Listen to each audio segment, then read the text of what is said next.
Chapter 586. A few more cannonballs landed one after another, causing the earth to shake. The simple tents were overturned by the huge heat wave. Some of the wounded in the tents were directly killed by the cannonballs that landed nearby. Ning Shu raised her head and looked at the dead wounded. These were the people she had spent a lot of effort to save. With one cannonball, all her efforts were in vain. The Air Force hovered in the sky for a while and then roared away. Although Ning Kong's bomb was not very accurate, it could cause damage to buildings and targets.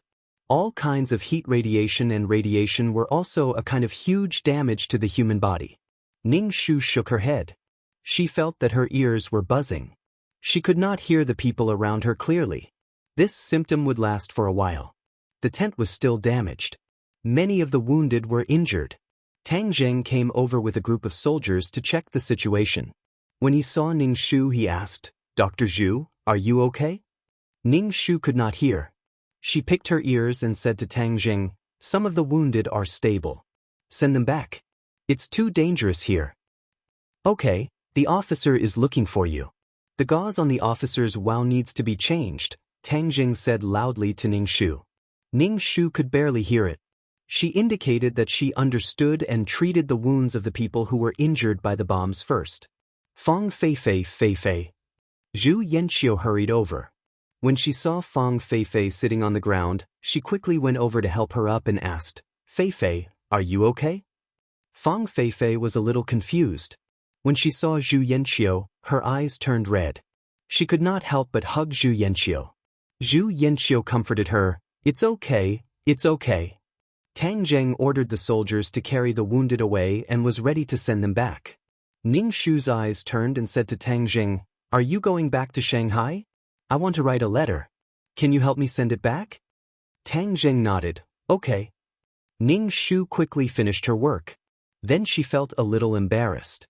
She did not have a letter paper or a pen. Tang Zheng gave Ning Shu a pen and took the letter from the guard next to him. Ning Shu. "Thank you, Officer Tang." Ning Shu took the letter and wiped the dust off the wooden board. He placed the letter on the wooden board and began to think about how to write to Zhu Xiyuan. In the letter, Ning Shu mentioned that she was very busy and had saved many people. She told Zhu Xiyuan that she was protecting the country no matter how much pain these soldiers had suffered. She also told Zhu Xiyuan not to worry about her. After she finished writing the letter, Ning Shu felt as though she had been cut off from the world for a lifetime. She had been saving people at the front lines all day, and after she woke up, she would save people. She had no idea how much time had passed. Ning Shu didn't even know what day it was today, nor did she know how Zhu Xiyuan was doing. After handing the letter to Tang Zheng, Ning Shu said, "Thank you, Officer Tang." Tang Zheng put away the letter. Ning Shu said, "Haven't you applied for the medical resources yet? I can't hold on any longer. Why don't you get me some Chinese medicine? I'll make the medicine myself." Ning Shu had no medicine powder in his medicine box. If it wasn't for the medicine powder that could stop bleeding, some people would die from excessive blood loss. There would be no time to save them. In this era where blood transfusion was not allowed and there were no conditions for blood transfusion, those who couldn't stop bleeding could only wait for death. Ning Shu didn't wait for Tang Zheng to answer. He took the paper from the guard's hand and wrote the name of the Chinese medicine on it. He said, "I want these Chinese medicine. This medicine powder can stop bleeding. Without the medicine now, I can't save people." Tang Zheng could only nod and let Ning Shu change the gauze for the officer. Then he went to do his work. "Zhu Sunyang, you're good. Now you've got the upper hand. I didn't know you had this ability before." Zhu Yanqiu looked at Ning Shu talking to Tang Zheng and his heart was burning. He was just a small fry now, but Zhu Sunyang could talk to Tang Zheng. Who was Tang Zheng? He was the person next to the highest commander of this army. Ning Shu turned his head and saw Zhu Yanqiu supporting Fang Feifei. He looked at him with disdain, and his tone was sour as if he had drunk 2 bottles of vinegar. Seeing Ning Shu staring at him, Zhu Yanqiu said sarcastically, "As a military doctor, you have this ability. Flirting with men and not following the rules of a wife." Zhu Yanqiu saw that the woman he looked down on was doing better than him. A person who didn't know anything couldn't change her humble past.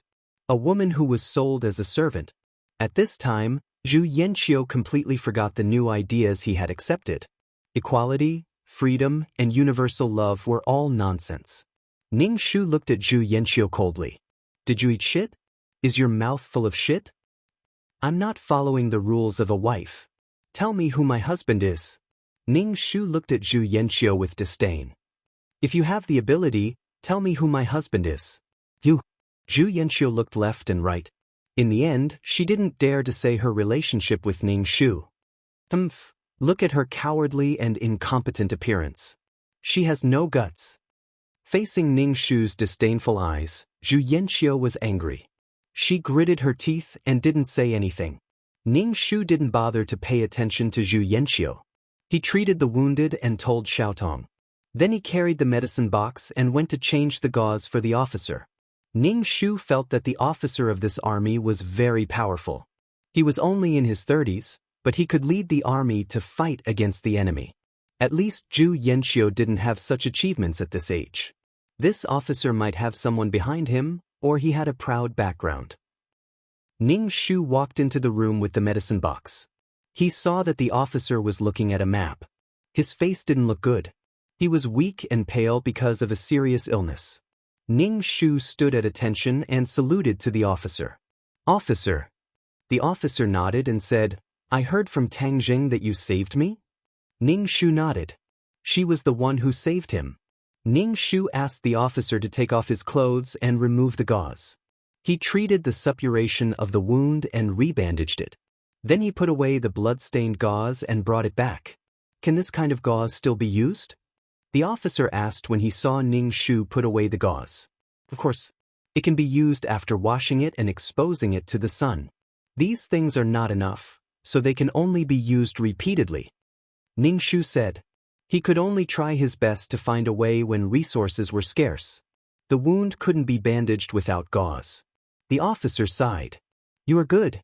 Although you are a woman, I heard from Tang Jing that you saved a lot of people. When the war is over, I will give you a third-class military merit. Thank you, officer.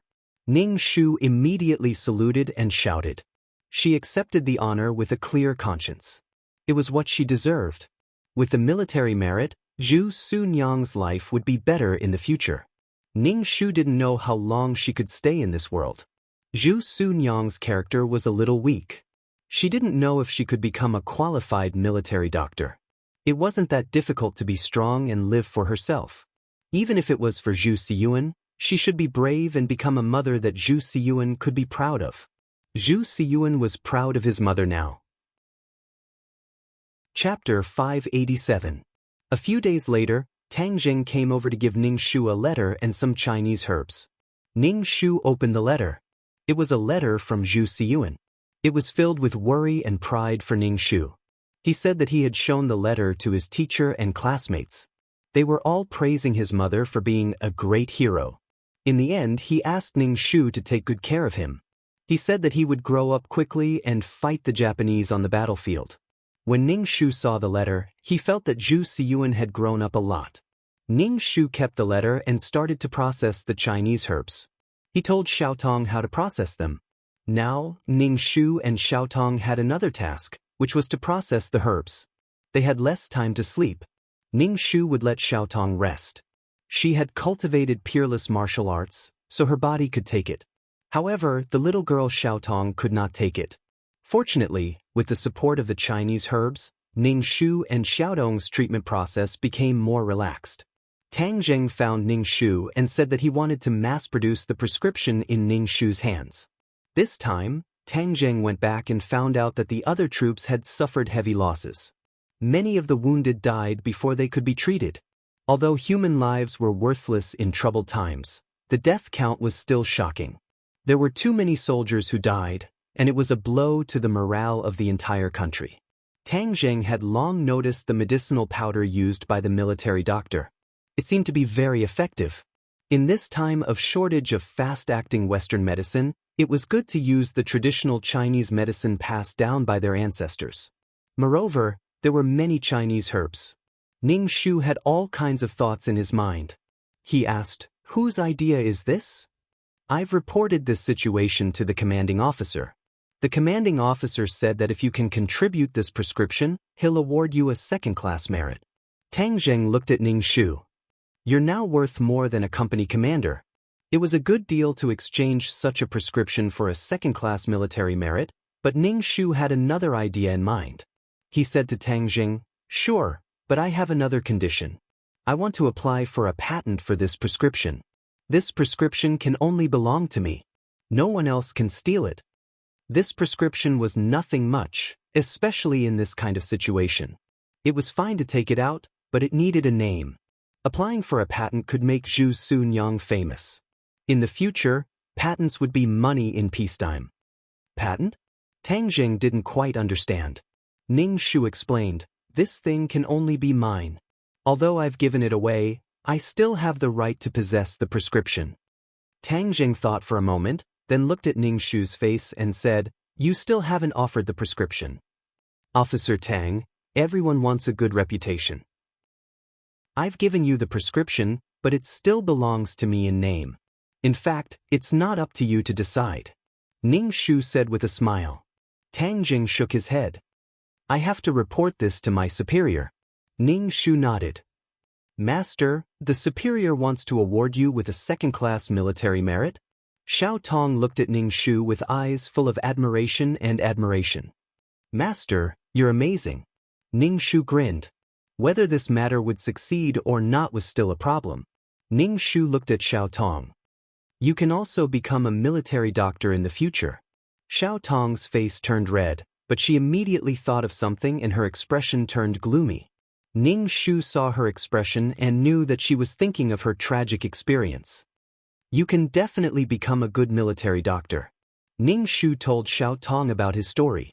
He said that he was abandoned by his husband and raised his child by himself. In order to survive, he joined the military doctor training in the field. Xiao Tong listened to Ning Shu's words and asked with her eyes wide open, "What about the child's father? Didn't I say that he abandoned his wife and child? It's not a big deal." Ning Shu said casually. "Master, you're really open-minded." Xiao Tong was much closer to Ning Shu. They were both women who had been hurt. So what if he couldn't accept it? Even if he was in an adverse situation, he could still fight back. Even if he died, he had to die meaningfully and drag someone down with him. "I'm already so fucking miserable. The person who hurt me must be even more miserable." Tang Zheng told Ning Shu that the superior agreed to Ning Shu's request and found a time to personally award the medal to Ning Shu. Ning Shu was relieved. At least he fought for his rights. Even if the superior wanted to snatch it away, Ning Shu could not do anything. This was the best situation in the end. The superior dragged his injured body and put the medal on Ning Shu. He even gave a statement to Ning Shu, saying that the powder was still under Ning Shu's name. Ning Shu looked at the statement and glanced at the superior's face without leaving a trace. He suddenly felt that something was wrong. The superior did this to repay him for saving his life. If he really accepted it, the other party's favor would be repaid. In this world, favors were the most repaid. One could owe anything but a favor. If this man did not die, he would definitely be a powerful person in the future. A favor from such a person was more valuable than any patent. Moreover, Ning Shu had to help Zhu Siyuan. It would be helpful for Zhu Siyuan's future if he knew such a person.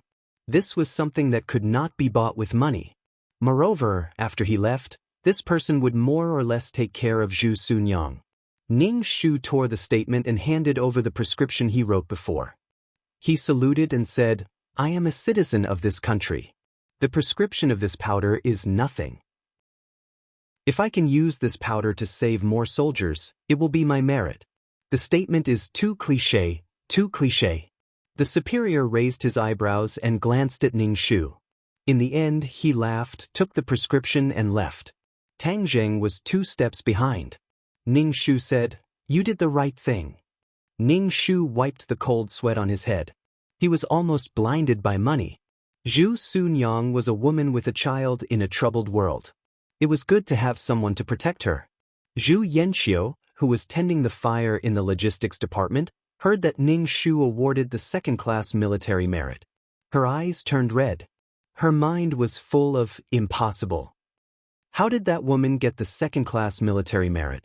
Zhu Yanqiu threw away the fire stick in her hand and found Ning Shu. She questioned, "How did you get the second-class military merit? How did you get it? Did you do something dirty?" Ning Shu took off his gloves and slapped Zhu Yanqiu's face. Zhu Yanqiu's face was slapped to the side. She staggered twice before she could steady herself. Ning Shu said coldly, "What did you just say? Say it again." Zhu Yanqiu was slapped by Ning Shu so hard that she saw stars and felt dizzy.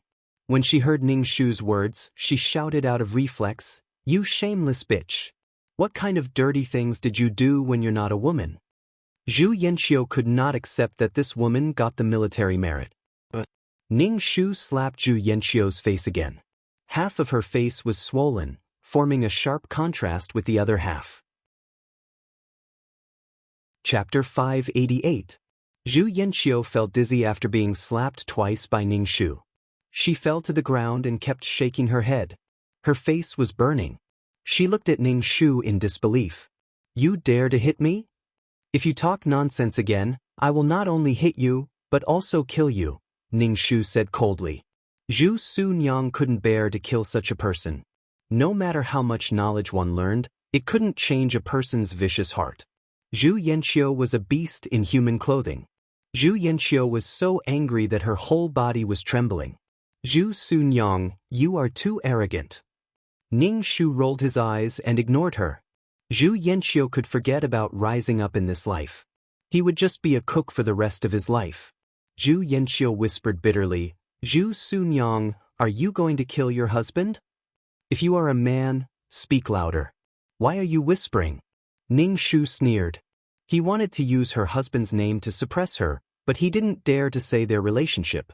He was simply speechless. It was Ning Shu's first time seeing such a strange Zhu Yanqiu. She didn't want to lose face and wanted people to treat her like an ancestor. "I can send you to heaven with a can of gas." Zhu Yanqiu saw Ning Shu's unscrupulous look and gnashed her teeth in hatred. She turned and left. For Ning Shu, Zhu Yanqiu was a clown. She only knew how to find a sense of existence on the weak and only knew how to bully Zhu Sunyang. Even though Ning Shu's status was different now, she still had a mysterious confidence when facing Ning Shu. Zhu Yanqiu was indignant about being beaten by Ning Shu and went around saying that Zhu Sunyang was just a servant that was sold to a large family by her parents. She also didn't know what kind of dog's hit luck she had to become a military doctor on the battlefield. She also said that Ning Shu's second-class merit was dubious. How could a woman get a second-class merit? Hearing these rumors, Ning Shu smacked his lips and stroked his chest. "Look, this is your husband, a narrow-minded and vicious man who talks about people everywhere like a gossipy woman." She succeeded, but Zhu Yanqiu didn't feel happy. Instead, she viciously spread rumors and was secretly jealous of her. Such a person, no matter how much you did to him, he would take it for granted. Ning Shu moved his wrist and beat Zhu Yanqiu. He said that if she heard such words again in the future, she would beat him every time she saw him. Zhu Yanqiu was asking for a beating. Fang Feifei came to find Zhu Yanqiu. Seeing that Zhu Yanqiu couldn't fight back after being beaten by Ning Shu and couldn't get up after being thrown over his shoulder, Fang Feifei frowned tightly. Ning Shu said unhappily, "Military Dr. Zhu, you've gone too far." Ning Shu sneered. "I've gone too far. Your boyfriend is the one who has gone too far. If you want to be together, don't provoke me. This man used to eat my food and use my money. The money he spent on your relationship was the money I earned from selling tofu. He didn't tell you these things, did he?" Fang Feifei was stunned and then said, "With Yanqiu's family background, does she still need the money you earned from selling tofu?" "Hee, the Zhu family is indeed a rich family, but that was several years ago. The Zhu family collapsed a long time ago. They even sold their house and then the family—" "Zhu Sunyang, shut up, shut up." Zhu Yanqiu interrupted Ning Shu's words in panic and resentment. "You stole the Zhu family's money, you traitorous bitch." Ning Shu sneered and said, "At that time, all the money in the family was given to you to go to school. You said that you wanted to revitalize the Zhu family through studying, but you were gone for 3 or 4 years. Your tuition money and all the expenses were the money I earned from selling tofu. You didn't even go home when your mother died. Fang Feifei looked at Zhu Yanxiu blankly. Is this true? Feifei, don't listen to this woman's nonsense. Zhu Yanxiu grabbed Fang Feifei's arm in horror. Fang Feifei shook off Zhu Yanxiu's hand. Fang Feifei took 2 steps back and said with a sobbing voice, You lied to me again and again. I thought you had told me the truth before, but I didn't expect you to hide something from me. Zhu Yanxiu, I was worried about you and went to the battlefield with you. I didn't expect you to hide something from me. Is it fun to lie to me like this? Do you think I'm stupid? Fang Feifei saw Zhu Yanxiu, who was covered in black ashes and had ashes from the bottom of the pot on her head and face. She was completely different from the Zhu Yanxiu who was wearing bright clothes before. In addition, Zhu Yanxiu didn't have the aura of a young master anymore. She looked unbearable. Fang Feifei turned around and ran away. Zhu Yanxiu said to Ning Shu fiercely, Zhu Sunyang, you vicious woman. Then she chased after Fang Feifei. Ning Shu patted the dust on his hands and said goodbye. Pay attention to the sky when you run. There could be enemy air attacks at any time. Ning Shu didn't have time to pay attention to the love and hate entanglement of these 2 people. She was very busy. Time was life. Saving people was a race against time. Ning Shu thought that these 2 people would break up, but Fang Feifei came to her in the evening. And it was in the middle of the night. She probably knew that Ning Shu only had time in the middle of the night. Fang Feifei saw that Ning Shu began to pack up her things.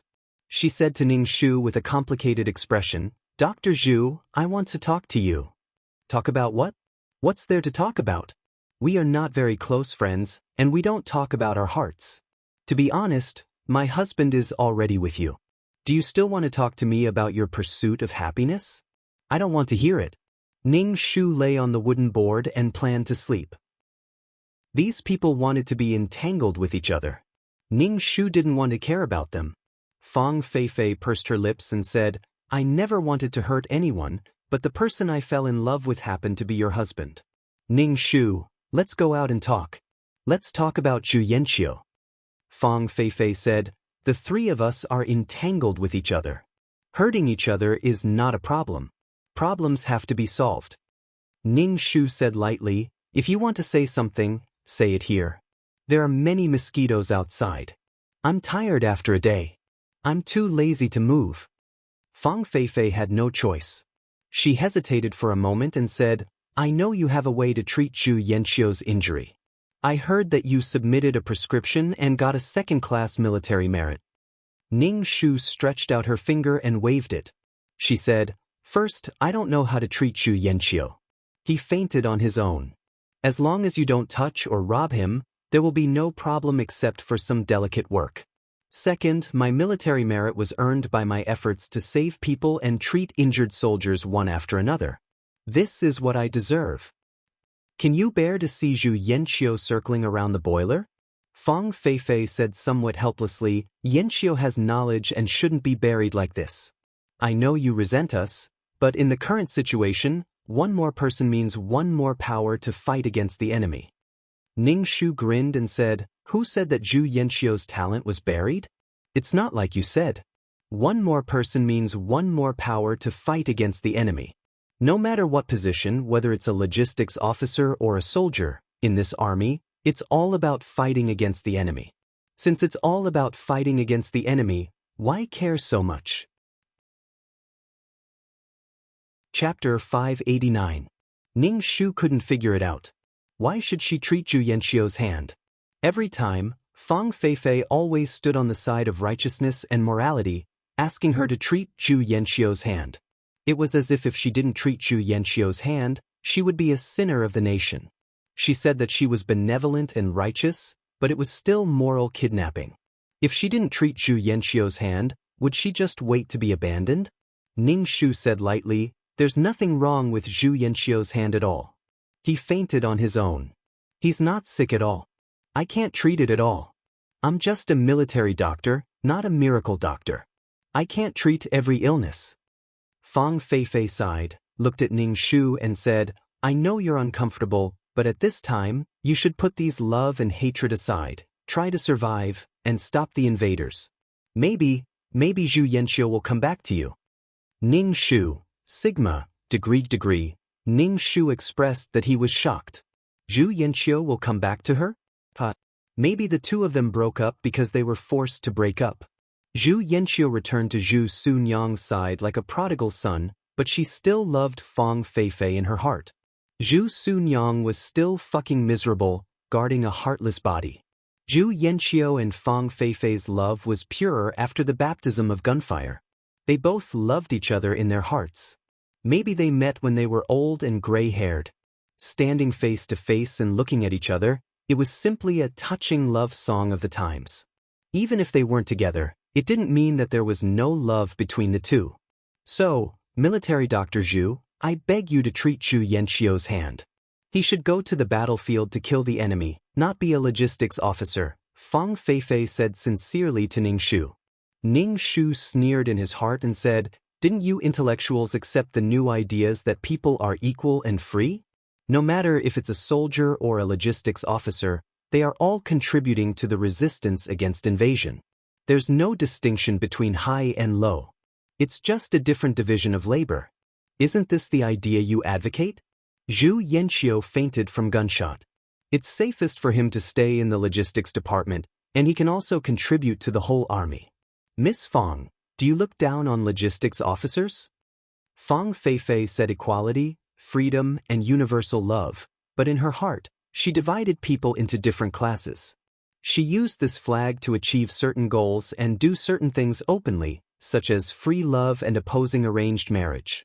She said it was to liberate the mind and liberate human nature. If she didn't agree, she was an old-fashioned with old-fashioned. Abandoning one's wife and children abandoning children. Fang Feifei was stunned by Ning Shu's words. She pursed her lips and said, "I don't look down on logistics officers. Zhu Yanqiu is a college student. His talent shouldn't be wasted. It's not a matter of whether I look down on him or not." Ning Shu was at a loss. He looked at Fang Feifei and said, "What talent? He goes to the battlefield to kill the enemy with a gun. What's the use of his foreign ideas? So what if he's talented? Does he have to recite love poems to the enemy?" Zhu Yanqiu was not someone who graduated from a military academy. Seriously speaking, she was just a weak student. How could she be talented? Fang Feifei's face darkened. She said helplessly, "You hate me and Zhu Yanqiu in your heart, but this is related to Zhu Yanqiu's future, so I beg you. Please, can you treat Zhu Yanqiu?" Ning Shu, I said that I don't know how to treat it all. I don't know what's wrong with Zhu Yanqiu. Ning Shu stood up from the ground and patted the dust on his butt. "I'm very tired. I'm going to rest. Don't chat with me so often in the future. I'm very busy. Time is life, understand? I don't want to care about you and Zhu Yanqiu. Zhu Yanqiu doesn't want to be with me, but do you think I want to be with Zhu Yanqiu? He's just a man who abandoned his wife and children. And Miss Fang, you'd better have some shame after stealing someone else's husband. You have no right to ask me to do anything, and don't hang around in front of me." Ning Shu sneered. He turned around and went into the tent to rest. What equality? He asked her to be high and mighty. To be more disgusting, he was full of thieves and prostitutes. Fang Feifei looked at Ning Shu's back and sighed. She didn't want to hurt anyone. She was also kept in the dark and didn't know anything. She seemed to be a happy woman, but she was also the same as Zhu Sunyang. Fang Feifei went to find Zhu Yanqiu. Zhu Yanqiu was waiting for Fang Feifei. When she saw Fang Feifei, she quickly went up and asked, "Feifei, what did Zhu Sunyang say?" Fang Feifei shook her head. Zhu Sunyang is still the same. She said that she doesn't know how to treat it. "I'm going back." Fang Feifei turned around and left. Seeing Fang Feifei's cold attitude, Zhu Yanqiu panicked. She quickly took Fang Feifei's hand and said, "Feifei, are you angry with me?" Fang Feifei looked up at Zhu Yanqiu. "You lied to me again and again. You never told me the truth. You have a wife and children. I don't know anything. You said that your business was supported by your mother, but your family has long collapsed. You never told me the truth. I heard these things from Zhu Xingyang. Wasn't she angry after being insulted by Zhu Su Nyang just now? She was very angry, but it seemed that she couldn't explain herself clearly. She became the person who ruined other people's families. She couldn't refute when others pointed at her and scolded her. She, Fang Feifei, had her own pride. She would never share a man with another woman. She didn't learn so much to be someone's concubine or concubine. Feifei, I never thought of lying to you. I just love you too much. I'm worried that you will leave me. The Zhu family fell after my father died. The reason why I didn't dare to tell you was that I was worried that you would leave me because of your family condition. I will fight for a place on the battlefield and give you the best and most glorious glory, Zhu Yanqiu said hurriedly. Fang Feifei pushed Zhu Yanqiu's hand away. We've known each other for such a long time. Don't you know what kind of person I am? I don't care about your family background. You're lying to me without telling me anything. This is the biggest insult to me. We need to calm down. Let's do this first. The most important thing now is to survive on the battlefield. I don't want to talk about feelings. Zhu Yanqiu's face fell instantly. She said painfully, Feifei, I can't live without you. Don't be like this. Fang Feifei shook her head, turned around and left without looking back. Her figure disappeared in the darkness. Zhu Yanqiu fell to the ground in a daze. She grabbed her hair and hammered her head with her fists. Her heart was in a pot of oil. The biggest injury to Zhu Yanqiu was that without Fang Feifei, he had never loved someone so much. Chapter 590. Too many things were stuck in Zhu Yanqiu's heart. His future, his ambitions, Fang Feifei seemed to want to break up with him, and Zhu Sunyang's disdain for him. It made Zhu Yanqiu feel unprecedented loss and helplessness. He was in so much pain that he wanted to die. Every day when he woke up, he had to cook. He was a young master of a big family, but now he was surrounded by smoke and fire all day long. This kind of life made Zhu Yanqiu collapse in pain. Zhu Yanqiu made up his mind. No matter what, he had to go to the battlefield. He had to go to the battlefield. Only by going to the battlefield could he solve his current predicament. But his hand, when it was mealtime, Ning Shu saw Zhu Yanqiu's red eyes and swollen eyelids. He seemed to have cried. Could it be that the two of them had broken up? Zhu Yanqiu noticed Ning Shu's gaze and glared at Ning Shu. He didn't even bother to talk to Ning Shu and turned to leave. Ning Shu looked at Zhu Yanqiu, who looked like she had lost her footing. No, she looked like she was heartbroken and wanted to die. She guessed that there were some twists and turns in their relationship. In the plot, Fang Feifei didn't know the truth until Zhu Yanqiu became successful and famous. Zhu Yanqiu had been hiding it until then. Fang Feifei knew about Zhu Sunyang's existence, but she believed what Zhu Yanqiu said. She believed that Zhu Sunyang was Zhu Yanqiu's sister. Fang Feifei knew the truth later and wanted to leave Zhu Yanqiu. At that time, Zhu Yanqiu was wearing a military uniform with a row of medals on his chest. He knelt on the ground and begged for Fang Feifei's forgiveness. A powerful and influential man knelt in front of her. Any woman's heart would tremble. In the days on the battlefield, the two of them supported each other and had a deep relationship. Fang Feifei loved Zhu Yanqiu in her heart. In addition, at this time, Zhu Sunyu was bedridden and there was no cure for her. Seeing that she was about to die, Fang Feifei also accepted Zhu Yanqiu's apology. But now, Zhu Yanqiu wasn't famous yet. His body was covered in black ash. He was completely different from the young master in the past. Without the halo of a young master, Zhu Yanqiu looked a lot dimmer. He hadn't killed a single enemy since the start of the battle, so he had become a logistics officer who didn't have much of a chance to perform any meritorious deeds. In addition, the conflict between the two of them had erupted prematurely, so it was possible for their relationship to end prematurely. Moreover, Fang Feifei was now a war reporter with some fame. There was a huge disparity between their statuses. In a situation where the woman was stronger than the man, it was easy for conflicts to arise in their relationship. Women were usually conquered by men who desired to be stronger. One had to know that the male and female animals would only choose to mate with the male that had won the battle. Alas, this touching and moving battle song might be a flop. Ning Shu didn't pay attention to Zhu Yanqiu and Fang Feifei because she was very busy now. She and Xiao Tong were so tired that they couldn't even lift their hands. There were far more wounded than before. The battle line was constantly retreating, and the artillery fire was even more intense. Just the air raids alone occurred many times a day.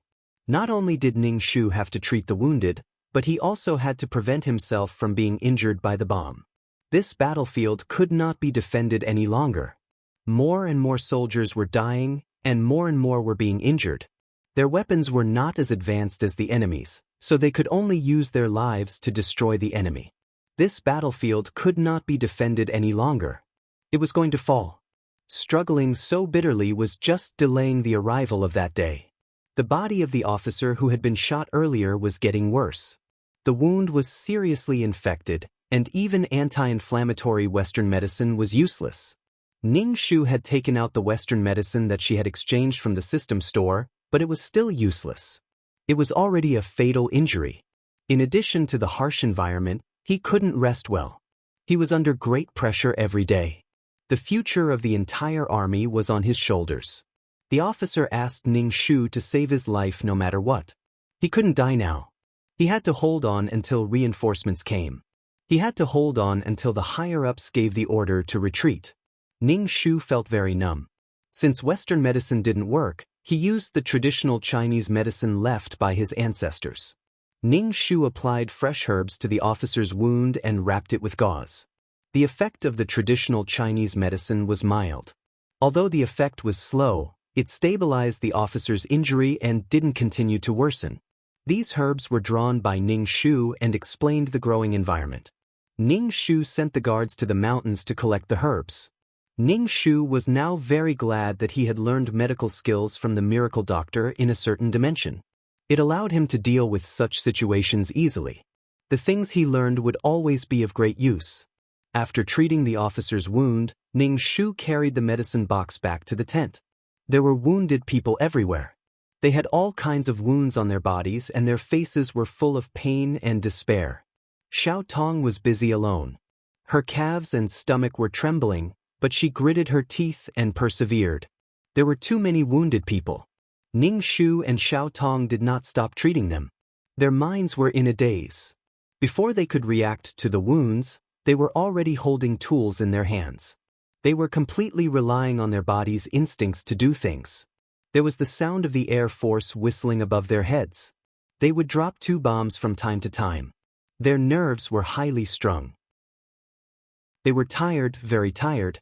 Under such circumstances, Ning Shu's heart was filled with despair. He didn't know when it would end and what his fate would be in the next moment. War reaped human lives, destroyed civilization, and destroyed people's beliefs. Ning Shu was so busy that his mind was in a daze. He heard someone call him Zhu Sunyang. Ning Shu ignored him. That voice called him again. Ning Shu only reacted then. He turned his head and saw Zhu Yanqiu lying on the wooden plank. He saw that his leg was really bleeding. It was dripping down his calf to the ground. Zhu Sunyang. Zhu Yanqiu's voice was filled with pain and fear. Ning Shu walked over and touched Zhu Yanqiu's leg. When Zhu Yanqiu was touched by Ning Shu, he was in so much pain that he kept gasping and sweating all over. Zhu Yanqiu's calf bone was broken. There was a neat incision below his knee. He was cut by a knife on his leg. When the skin and flesh were peeled away, one could vaguely see the bone inside. Blood was flowing out from the incision. It looked very scary. Zhu Sunyang, will my leg be okay? Zhu Yanqiu's voice trembled. He was in pain and scared. Ning Shu frowned. What was Zhu Yanqiu doing? How could he get such an injury? Ning Shu took a needle and sewed up the wound. Then he sprinkled some hemostatic powder and bandaged the wound. He used a thin rope to tie a few wooden sticks together with the leg to fix the leg. Zhu Yanqiu asked Ning Shu, will my leg be okay? I don't know. Maybe there will be a problem. Maybe there won't be a problem. Ning Shu turned around and went to work. He didn't even want to know why Zhu Yanqiu was injured. Zhu Yanqiu grabbed his head in pain and looked at his leg. His heart was filled with fear. When the bayonet reflected the sunlight and cut his leg, his heart was filled with fear and despair. his leg and the ambition in his heart. Zhu Sunyang. Zhu Yanqiu shouted at the busy Ning Shu. Ning Shu ignored him. There were so many wounded people waiting to be saved. He didn't have time to chat with Zhu Yanqiu.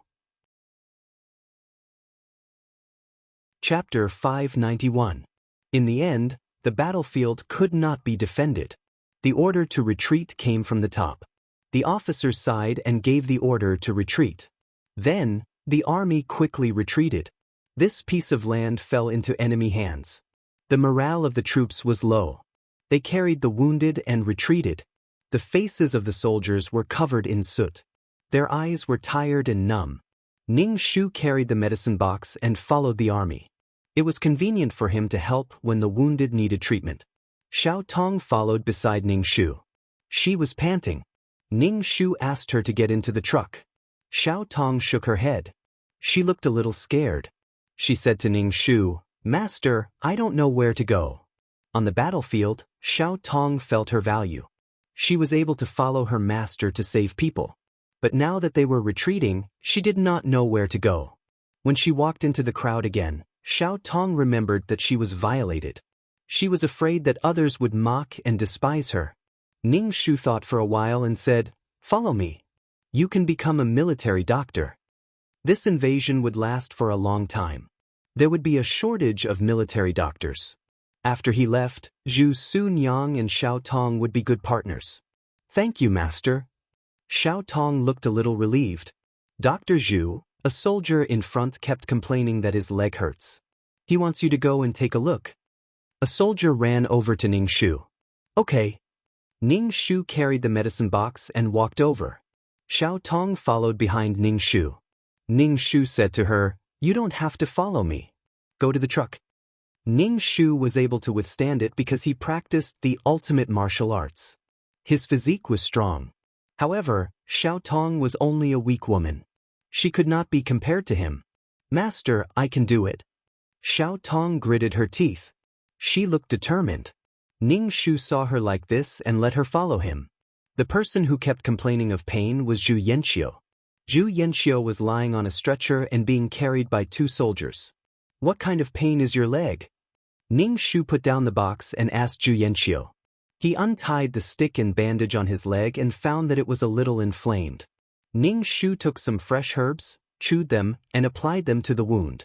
Zhu Yanqiu stared blankly at Ning Shu, watching her meticulously treat her wound. She asked, "Zhu Sunyang, when did you learn how to do this?" Ning Shu tied a knot on the gauze and coldly said, "Learn from others." Zhu Yanqiu looked hesitant. She looked at her leg and asked, "Will my leg recover?" "I don't know. We will only know when we arrive at the hospital. Don't move." Ning Shu looked at Zhu Yanqiu's leg. He estimated that there would be sequelae. After all, the bone was injured. Zhu Yanqiu looked defeated and uneasy. Obviously, she knew about her injury. That was why she kept asking Ning Shu to confirm it again and again. She just wanted to feel at ease. He gritted his teeth and went to the battlefield. He didn't expect that his leg would be cut by the enemy when he was fighting with a bayonet. At that time, he spent a lot of effort to put the enemy on the ground. As a result, the enemy lying on the ground cut his leg with a bayonet. Zhu Yanqiu didn't go through military training because of her illness. Of course, she was slow to encounter this kind of thing. She didn't grow up slowly on the battlefield like in the plot. Eager for success and instant benefits, it was easy to get into trouble. Zhu Yanqiu also felt a little regretful. Ning Shu looked around and didn't see Fang Feifei. Now that the army had retreated, Fang Feifei, the war reporter, should have retreated with the army. Why didn't he see her? Especially now that Zhu Yanqiu was injured. Zhu Yanqiu had been injured for so long. Did they really break up? Ning Shu was too lazy to care about these two people. However, love was really too fragile. It could die prematurely for various reasons. However, not everything had to give way for love. True love wasn't a reason. When Ning Shu returned to the bustling Shanghai again, he felt as if it was a lifetime ago. He hadn't seen such a peaceful atmosphere for a long time. There was no rain of bullets, no whistling air force in the sky, and no wailing soldiers in pain. These peace and tranquility were all exchanged for by the soldiers on the front line with their lives. Ning Shu brought Xiaotong back to his home. The two of them took a shower and then fell asleep on the comfortable bed. They didn't want to do anything and slept first. When they woke up, it was already a day later. Ning Shu wore his military uniform and the second-class military medal on his chest. He wore military boots and went to the boarding school to see Zhu Xiyuan. He hadn't seen Zhu Xiyuan for a while.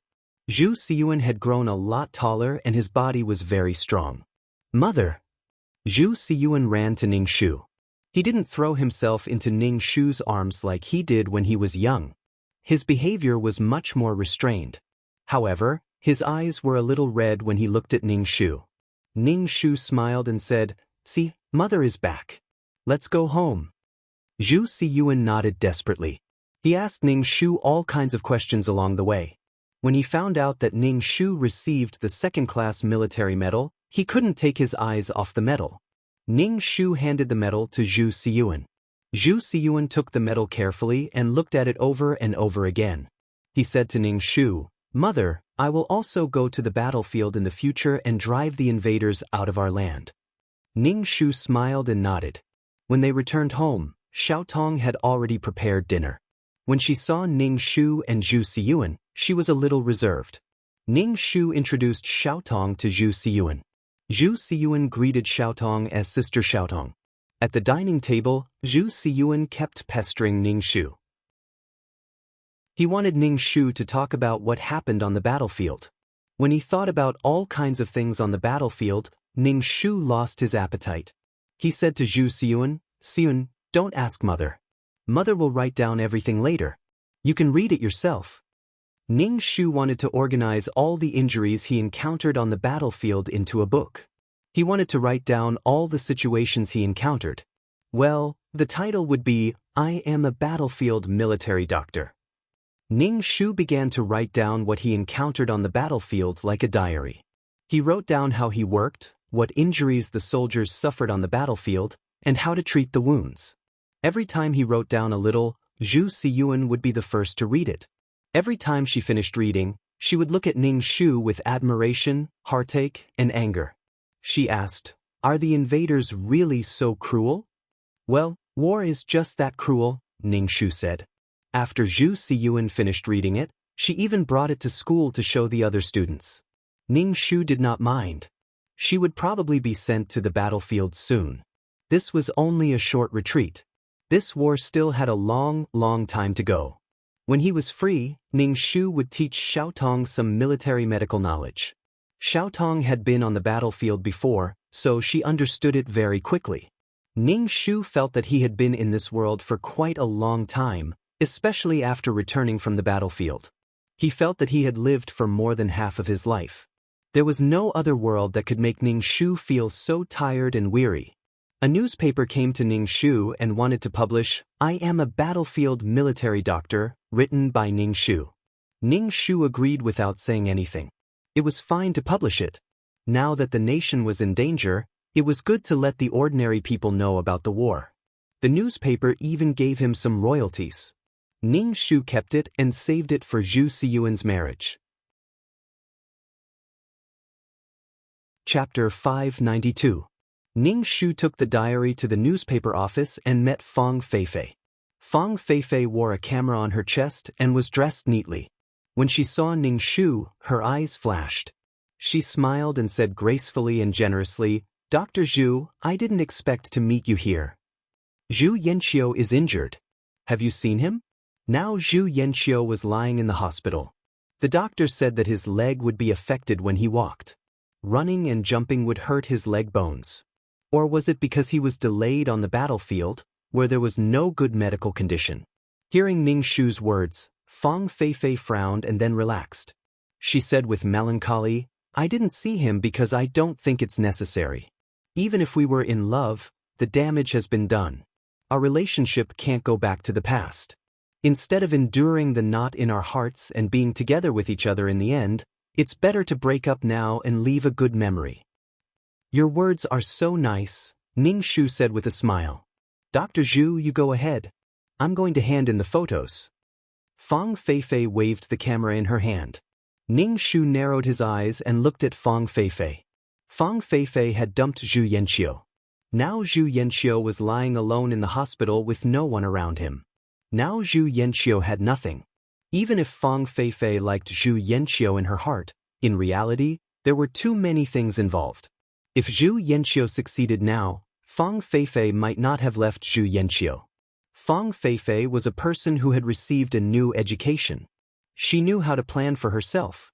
She didn't have the thought of a feudal woman sacrificing for others. She knew how to plan for herself. She left very naturally. Zhu Yanqiu really deserved it. But if Fang Feifei thought that she could get rid of Zhu Yanqiu like this, she was a bit naive.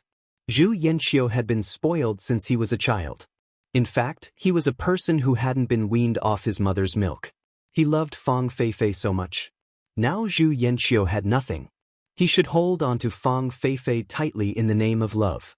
Ning Shu gave the diary to the newspaper and left. He took Zhu Siyuan to the hospital to see Zhu Yanqiu. Zhu Yanqiu was very thin. Lying by the bed, there wasn't even anyone around to take care of him. Compared to the storyline where he was surrounded by attendants wherever he went, he had both power and beauty. Now, Zhu Yanqiu was so down and out that he couldn't even look at him. Go and see him. He's your father. Ning Shu Zhu Siyuan said, he didn't fulfill his responsibility as a father, but he gave you life. You just need to fulfill your responsibility to him. Father doesn't like me. Zhu Siyuan pouted. Zhu Yanqiu turned around and saw the mother and son standing at the door. Her eyes focused on Zhu Siyuan, and her lips moved. Siyuan. Zhu Siyuan hesitated for a moment before walking in. Ning Shu turned around and left. He had no intention of going in. Ning Shu stood in the corridor and waited for Zhu Siyuan. When Zhu Siyuan came out, his expression was very strange. Ning Shu asked, "What's wrong?" Zhu Siyuan glanced at Ning Shu and said hesitantly, "Father asked me to find someone called Fang Feifei and ask her to come to the hospital." Ning Shu, just wait and see if you can wait for Fang Feifei. Even at this time, Zhu Yanqiu still had Fang Feifei in his heart. He even asked his son to find someone for him. Zhu Yanqiu, you should prepare to be alone for the rest of your life. Fang Feifei was actually the person who could hurt Zhu Yanqiu the most. Because Zhu Yanqiu loved Fang Feifei, it was just like how Zhu Yanqiu could hurt Zhu Sunyang and hurt people in the name of love. Mother, don't be sad. I will be filial to you. Zhu Siyuan saw that Ning Shu didn't speak, so he patted his chest and said. Ning Shu nodded. Mother will wait for Siyuan to be filial. Ning Shu's military doctor diary unexpectedly received a great response. In fact, Ning Shu didn't write well, but now that the country was being invaded, he needed something to arouse the people's feelings of hatred. It could only be said that it was fate. It made Ning Shu, the female military doctor on the battlefield, famous. The current Zhu Sunyang was no longer the abandoned woman. She had her own career. Even if she didn't receive a new education, she was still an advanced woman. Ding, mission completed. Do you want to leave the mission world? 2333's voice sounded in his mind. Ning Shu felt that he hadn't heard 2333's voice in a long time. Yes. Ning Shu's head was dizzy. When he opened his eyes, he was already in the system space. Seeing the familiar decorations, Ning Shu's heart calmed down a lot. He looked down and saw that his soul was very strong. He touched his face and felt like he was touching jelly. Let's see the points this time. Ning Shu said. Okay. Ning Shu's status panel appeared in front of him. Number 23333 name, Ning Shu, beginner mission taker, age, 27 points, 1. 65 million/1. 5 million soul, 300 health, 71 wisdom, 170 charm, 4 luck, 44 spirit, 120 faith, 1430 aptitude, 39 martial strength, 112 merit, 620 skills, 5th ring shooting technique, trash fighting technique, beginner peerless martial arts, beginner poison technique, beginner business management knowledge, beginner code programming, beginner lawyer skills honorary title, goddess of war, selfless ancestor tools, calm aura, amulet aura, mother of the world, queen's blessing, model worker, Qinshi's blessing. Leader aura. Grass blessing. Best friend, Miao Miao Miao's blessing. Life-saving hand, Zhu Sunyang's blessing. Fulfill Zhu Sunyang's wish, to not be burdened by the Zhu family, to live her own life with Zhu Siyuan. Mission completion progress, 100%. Obtained 1. 5 million points, 60 attribute points, 20 merit points, 30 faith, and 1 more life-saving aura. The reward this time was great. With 60 attribute points, her stats would soon be up. 2333's voice was filled with joy. Congratulations, you now have 3 million points. You can be promoted to an intermediate mission taker. Do you want to be promoted? Of course I want to be promoted. But before that, I want to ask, after I'm promoted, will the system still be yours? Ning Shu asked. 2333 immediately said, of course it will be me. We are already bound. Even if you become an intermediate mission taker, the support system will still be mine. Ning Shu, I have nothing to live for. Suddenly, I have no desire to be promoted. Do you want to be promoted? 2333 asked Ning Shu. Please wait a moment.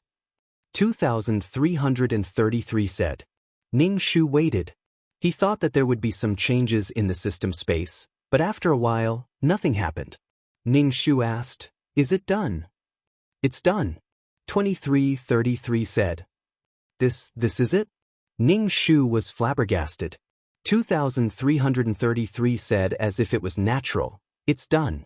I changed your attribute panel. Now you are an intermediate mission taker. Damn, why do I feel so weak? Chapter 593. Ning Shu opened the attribute panel and distributed the 60 points. He added 30 points to wisdom, 10 points to luck, 10 points to strength, and 10 points to aptitude. Number 23333 name, Ning Shu, intermediate quest taker. Age, 27 points, 1. 65 million/1. 5 million soul, 300 HP, 71 wisdom, 17030 charm, 4 luck, 4410 MP, 120 faith, 44 strength, 11210 aptitude, 3910 merit, 26 skills, 5th ring shooting technique, trash fighting technique, beginner level peerless martial arts, beginner poison technique, beginner business management knowledge, beginner code programming, beginner lawyer skills honorary title, goddess of war, selfless ancestor tools, calm aura, amulet aura, mother of the world, queen's blessing, model worker, Qinshi's blessing, leader aura, grass blessing, best friend, Miao Miao Miao's blessing, life-saving hand, Zhu Sunyang's blessing. After Ning Shu distributed the attribute points, he found that his charm was only 4 points. If he had known earlier, he would have squeezed a point from his teeth and added it to his charm. After becoming an intermediate quest taker, Ning Shu's heart lit up with hope. He asked 2333, can I go back for a while? Go back where? 2333 was puzzled. Since I'm an intermediate quest taker, can I go back to the world where I was born? Before, Ning Shu hid these things in his heart because he couldn't control his own fate. Now that he was an intermediate quest taker, he had some rights to speak. Ning Shu wanted to go back to see his parents, and wanted to exchange some body-strengthening pills for them from the system store. Ning Shu had 2 older brothers. To be honest, their relationship was very indifferent. Ning Shu stayed in the hospital since she was 10 years old, and she stayed there for so many years. Before, her parents still cared about her and came to the hospital to see her every day. But after a long time, they became indifferent and paid the medical fees at a fixed time. Ning Shu was still grateful to them. At least they had the money for her treatment. Although the time in the hospital was painful, she was still alive and was brought into the system space after her death. 2333 said, no, questers cannot go to any plane without a quest. I will keep an eye out for you. If there is a quest for that plane, I will accept it for you. Ning Shu said with some disappointment, I'm just afraid that when I can go back, they won't be here anymore. The laws of time in every dimension are different. Maybe a second in this world is a year in another world, maybe 1,000 years in another world. 2333 comforted Ning Shu. However, Ning Shu was not comforted at all. Instead, he was very unsettled by 2333's words. What if the plane he was born in was already 1,000 years old? Actually, there is another way, 2333 said. What is it? Ning Shu felt that 2333's ideas were usually quite ridiculous. When you are strong enough to turn back time, even if 1,000 years have passed, you will still be able to see your parents, 2333 said. Ning Shu, go away, go away, go away. To be able to change time, how powerful was that? If she was that powerful, the first thing she would do would be to kick 2333. Ning Shu sighed. She just wanted to go home and take a look. Your next mission is a trial mission for an intermediate quest enforcer. 2333 said, every time you level up, there will be a trial mission. Ning Shu recalled Muyenluo's and the 7 Calabash Brothers mission. He suddenly had a bad feeling. Is it a normal mission? Is there a difference between normal and abnormal quests? 2333 sounded doubtful. A quest is a quest. A system would never be able to understand a person's thoughts. It would never be able to understand a person's feelings of despair. What if I fail the mission? What if I fail the trial mission? Ning Shu asked. Will I be obliterated? Of course. If you fail, you will lose the title of Intermediate Quest Enforcer. The next time you level up to Intermediate Quest Enforcer, you will need 6 million points, 2333 said. Ning Shu was speechless. What a scam, what a difficult feeling. Oh right, you can't exchange for anything from the trial quest. Even if you do, you can't use it. 2333 added. Ning Shu hurriedly asked, even the most basic necessities of life can't be provided? Not even the fasting pills and water? 2333 emphasized. Anything. Ning Shu? Smiley face? What's the matter? That's why I'm here. That's why I'm here. Watch this old lady scatter the flowers. Why is it so unfair? Ning Shu asked in confusion, why do I feel like this mission is trying to kill me? Nope. This mission is to test the quest taker's ability in all aspects without relying on external items, 2333 said matter-of-factly. Ning Shu was speechless. Then can I cultivate peerless martial arts? Can I concoct poison? Ning Shu asked somewhat powerlessly. These are your own abilities. You can use them as long as they are not obtained from the system. 2333 said. Ning Shu asked again, then can I use my 2 items, the calming halo and the talisman of protection? Subconsciously, Ning Shu felt that this mission was a scam. He had to ask what he needed to know. Oh, you can use these 2 items because they are exchanged with merit points and faith points. They belong to you for life. 2333 said. As expected, faith points and merit points were the good things. Compared to these 2 items, points were not that valuable. However, he did not know how to obtain merit and power of faith. May I ask what world the trial will be in? Ancient or modern? Ning Shu asked. 2333 said casually, randomly choose. Ning Shu was speechless. Fuck, he regretted not adding all his attribute points to luck points. Usually, Ning Shu was not confident in things that relied on luck. Will the mission be difficult? Ning Shu asked. It's random. It depends on your luck. It could be difficult or it could be easy. It depends on what kind of mission you get. Haven't you heard that luck is also a kind of strength? 2333 said carelessly. Good luck. I have faith in you.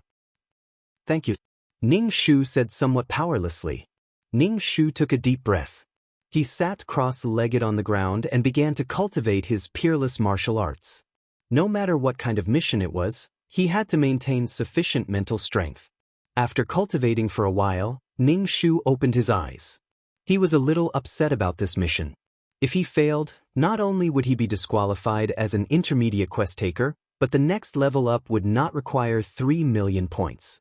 Instead, it would require 6 million points.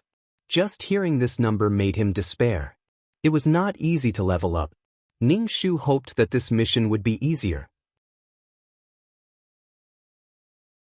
Chapter 594.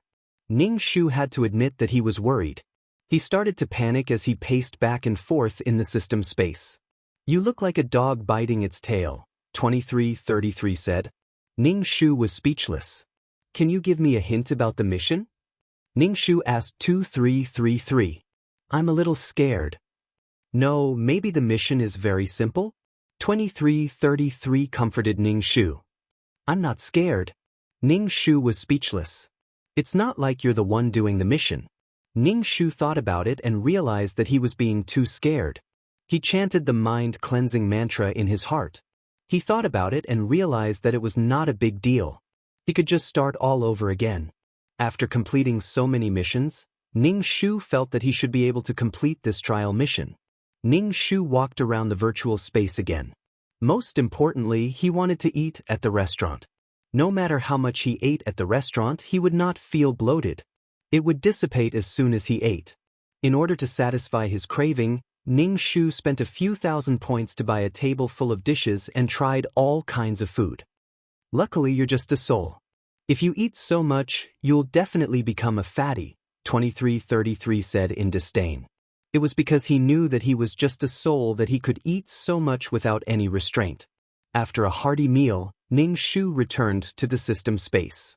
She calmed herself down and took out a book from the bookshelf. Then, she calmed herself down and started reading. After finishing the book, Ning Shu slowly watered the potted plants and ran on the treadmill for a while.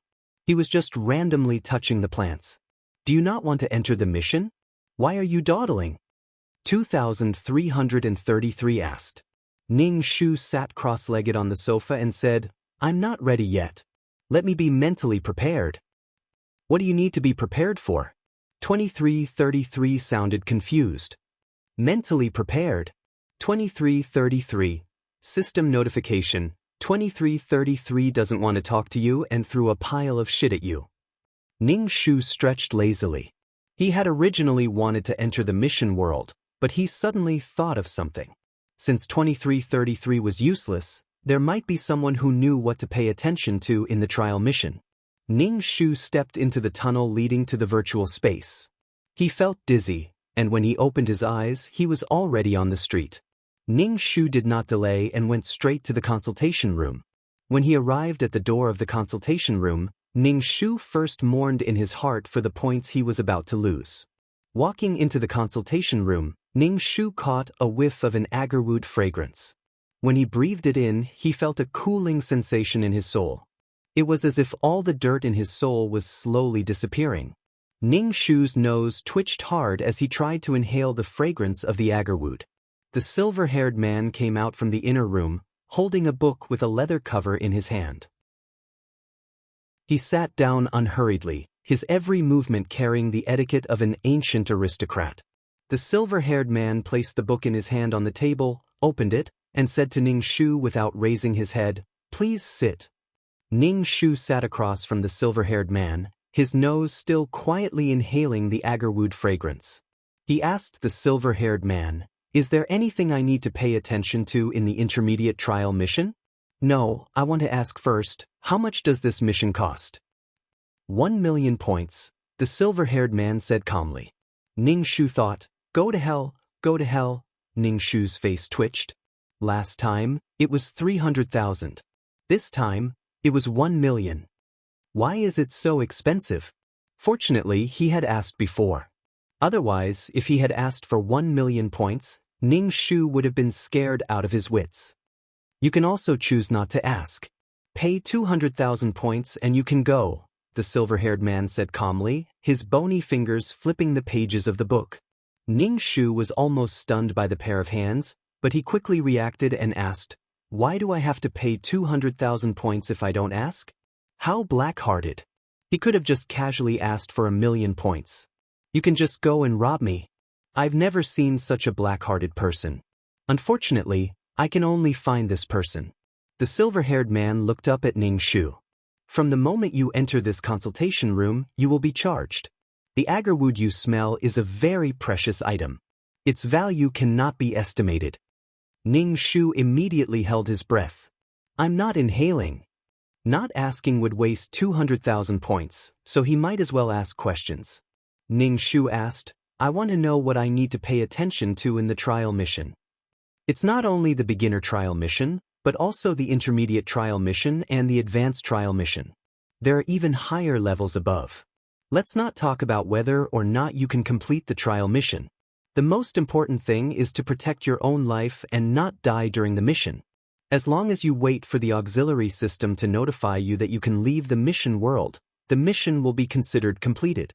The mission completion rate will be 60% and you will pass the trial, the silver-haired man said slowly, and Ning Shu heard it very clearly. Ning Shu felt a little more confident. At the same time, he felt a chill in his heart. He asked, the trial mission is life-threatening? Of course. The higher you go, the more dangerous the trial mission is, the silver-haired man said. No matter what the trial is, you can continue the mission as long as you protect your own life and don't die during the mission. Ning Shu nodded to show that he understood. He should have asked the experts. However, when he thought of the consultation fee, Ning Shu's liver hurt. No, his liver was bursting. Ning Shu trembled as he took out his points card and paid 1,000,000 points. When he left the consultation room, Ning Shu walked very slowly and inhaled the agarwood. Every time he breathed in, he felt a chill in his soul. His heart was very calm. It was really good stuff. Ning Shu looked at the consultation room's signboard. He was cheated again. His heart was tired. Ning Shu could feel that this silver-haired man was very strong. At least in this virtual world, no one could mess with him. Ning Shu wanted to go back on his words, but he didn't dare. Ning Shu could see that 2,333 might or might not know the rules of the trial, but 2333 couldn't say these things out loud. Sigh, I'm so weak. I'm just an ant. Back in the system space, Ning Shu asked 2333, Am I very weak? Very weak, 2333 said. But everyone starts from weak to strong. I thought you wouldn't be able to hold on for so long, but you are now an intermediate mission taker. You will get stronger in the future. Don't worry about the 1,000,000 points. It's worth it to use the points to exchange for the senior's guidance. 2333 looked at Ning Shu's pained face. Don't be petty. Be generous. Ning Shu, hee, all you know is to play dead and say useless things. I'm really speechless. However, 2,333 wasn't as sure that he couldn't go on like before. He was encouraging him now. Before, he was indifferent and didn't think much of him as a mission taker. Chapter 595. Zhu Siyuan went to the hospital to see Zhu Yanqiu with the chicken soup made by Sister Xiaotong. But his nominal father asked him when he saw him, Siyun, can you help me find Fang Feifei? Ask her to come and see me. Zhu Siyuan was only a child less than 10 years old. It was not easy for him to come to the hospital alone to see Zhu Yanqiu. The world was so big. Where could he find this woman called Fang Feifei? He had only seen her twice and didn't know her at all. Zhu Siyuan was speechless. His mother said that she would do her duty to his father, but Zhu Siyuan didn't even want to see his father like this. He kept muttering the name of another woman. His mother was his wife. Why did he keep muttering the name of another woman? Zhu Siyuan put down the chicken soup and turned to leave. Zhu Yanqiu shouted at Zhu Siyuan's back, Siyun, you must help me. Zhu Siyuan wanted to say that he couldn't do it. What kind of father was he? Zhu Siyuan went back home and told Zhu Sunyang about this. Zhu Sunyang was a little absent-minded. Now all kinds of images flashed through her mind, frame by frame. Zhu Sunyang looked at her hand and reached out to hold the scalpel in the box. She instantly felt that the scalpel was like her own hand. Mother, I don't want to see father. Zhu Siyuan frowned and said to Zhu Sunyang. He felt that his father's mind was not clear. Zhu Sunyang said carelessly, then don't go. Zhu Sunyang was touching all kinds of medical equipment over and over again. He wants to see Fang Feifei. Every time he went to see his father, he would only talk about Fang Feifei. Zhu Sunyang thought for a while and said, if he wants to see her, then let him. Zhu Sunyang contacted Fang Feifei through the newspaper and asked her to see Zhu Yanqiu. Fang Feifei was a little impatient and said, "This is your husband. Why do you want me to see your husband? It was a beautiful mistake that Zhu Yanqiu and I met and got to know each other. Now we have to correct this mistake." Zhu Sunyang looked at Fang Feifei and said, "Since you love each other so much, why don't you take a look at him until now? It's impossible for me and Zhu Yanqiu to be together. I was stupid before, but now I want to live for myself. Since you love each other so much, I will fulfill your love. Zhu Yanqiu loves you so much, you won't be so cruel, right?" Fang Feifei pursed her lips and looked at Zhu Sunyang. This woman was obviously inferior to her in every aspect, but now she was more famous than her because of the book, "I Am a Battlefield Military Doctor." Now, she was acting so magnanimous in front of her. She was obviously an illiterate woman, so what was she so confident about? Shouldn't your love be unswerving and mutual support? Now that Zhu Yanqiu has a small problem, are you going to abandon him? Zhu Sunyang looked at Fang Feifei in confusion. Didn't you say before that it's not easy to meet someone you know and someone you can talk to in this life? Since it's not easy, don't give up so easily. Zhu Sunyang returned Fang Feifei's words back to her. Fang Feifei didn't look well, but she still took the time to go to the hospital. When she arrived at the hospital, she saw Zhu Yanqiu's appearance. He had lost a lot of weight, and even his eyes were sunken. There was a gloomy aura all over him. He didn't look good in the hospital gown, and there was a sense of death in the gloominess. When Zhu Yanqiu saw Fang Feifei, his eyes lit up. He hurriedly got up from the bed and hugged Fang Feifei. Fang Feifei immediately smelled an unpleasant smell on Zhu Yanqiu's body. It was the smell of decay on a person who had been ill for a long time. Fang Feifei pushed Zhu Yanqiu away and politely asked about Zhu Yanqiu's health. Zhu Yanqiu was very happy about Fang Feifei's arrival. But now Zhu Yanqiu was so down and out that Fang Feifei couldn't bear to look at him directly. The image of Zhu Yanqiu in high spirits gradually blurred in Fang Feifei's mind, as if it was possessed by magic. Now there was only Zhu Yanqiu's current appearance in Fang Feifei's mind. Fang Feifei almost ran away. Zhu Yanqiu saw Fang Feifei's perfunctory attitude and panicked. After Zhu Yanqiu was discharged from the hospital, she looked for Fang Feifei everywhere. She even found the place where Fang Feifei lived. She waited for Fang Feifei every day and pestered Fang Feifei. Zhu Yanqiu had a criminal record. Just like how she went to the hospital every day to block Ningshu, she was used to this kind of pestering trick. Fang Feifei was annoyed by Zhu Yanqiu. She felt a little guilty before, but this little bit of guilt was consumed by Zhu Yanqiu's pestering. Now Fang Feifei just wanted Zhu Yanqiu to get lost. If Zhu Yanqiu was so obsessed with Fang Feifei after she became successful, Fang Feifei wouldn't be so disgusted. The nature of the two was completely different. One was pursuing, the other was sexual harassment. Especially now, Zhu Yanqiu's legs still had problems. It couldn't be seen when she walked slowly, but it could be seen when she ran or walked a little faster. Fang Feifei tried to get rid of Zhu Yanqiu. The more Fang Feifei was like this, the more Zhu Yanqiu wanted to hold on to Fang Feifei. Now Zhu Yanqiu had nothing. She just wanted to hold on to the woman she loved deeply. In a fit of anger, Fang Feifei ran to the front line with her camera. Zhu Yanqiu also ran to the battlefield. However, because of Zhu Yanqiu's health, and because she couldn't hold a gun, she did her old job, which was being a logistics officer. She always tried to give Fang Feifei special treatment, but Fang Feifei didn't appreciate it at all. Every time, Fang Feifei threw the bowl on the ground very rudely and told Zhu Yanqiu not to follow her. Zhu Yanqiu was very angry. She said that Fang Feifei was cruel, but the next day, she still served food to Fang Feifei. Fang Feifei didn't throw the bowl at random. Fang Feifei had an ambiguous relationship with a young officer in the army. Zhu Yanqiu knew about it and was very excited. She even wanted to hit the officer. However, the officer took out a gun and pointed it at Zhu Yanqiu's forehead. Zhu Yanqiu didn't dare to make trouble at once. But because of this, the officer's attitude towards Fang Feifei also became cold. Fang Feifei was beautiful and did things quickly. She was very popular with men. But now it was a special time. As the upper class of the army, the officer had to ensure the harmony of the army. He couldn't take the lead to do such a thing. Fang Feifei was very angry. She was sick of Zhu Yanqiu. Her eyes were full of disgust when she looked at Zhu Yanqiu. Zhu Yanqiu was very happy in her heart.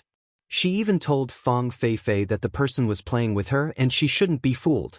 Fang Feifei was so angry that she almost wanted to kill Zhu Yanqiu. Zhu Sunyang and Xiao Tong were also sent to the battlefield. They still followed the officer. The officer appointed Zhu Sunyang to be his military doctor. Obviously, he trusted Zhu Sunyang more. Zhu Sunyang's reputation was much better than Fang Feifei's, a small reporter. Every time Zhu Yanqiu heard others talking about the female military doctor on the battlefield, she felt very complicated. Once, she couldn't help but say that Zhu Sunyang was his wife. But she received disdainful looks from the people around her. The whole army knew that Zhu Yanqiu liked the war reporter. Now, she said that the military doctor on the battlefield was his wife. She was crazy. Zhu Yanqiu's behavior of being obsessed with Fang Feifei was not crazy in the eyes of others. Chapter 596. 2333, Enter the Quest. Ning Shu said to 2333. Okay. Ning Shu suddenly felt a little dizzy. When his soul and soul merged, Ning Shu opened his eyes and felt that his body was sticky. Even though there was a mat under him, he still felt very hot. The sky was a little dark. There was an oil lamp on the table. There were 4 beds in the room. Some people were sleeping on the beds, and occasionally, someone would turn over. In the middle of the night, there were occasional cicadas chirping. Ning Shu felt a little thirsty. He got up from the bed and poured a glass of water to drink from the table. The water was very cold, but it was refreshing to drink it in his mouth. It was cool. After drinking enough water, Ning Shu quickly climbed onto the bed to receive the plot. Ning Shu's identity this time was a maidservant named Miao Ling. Her master was Injin's concubine, Song Gij. For various reasons, she died in the fight in the house. Then, Ning Shu realized that this world was very chaotic. This was the Qing dynasty that had been transmigrated into a sieve. It had fallen into the magnificent 9 dragons' fight for the throne. There were also princes with different temperaments. Everyone was a dragon and phoenix among men.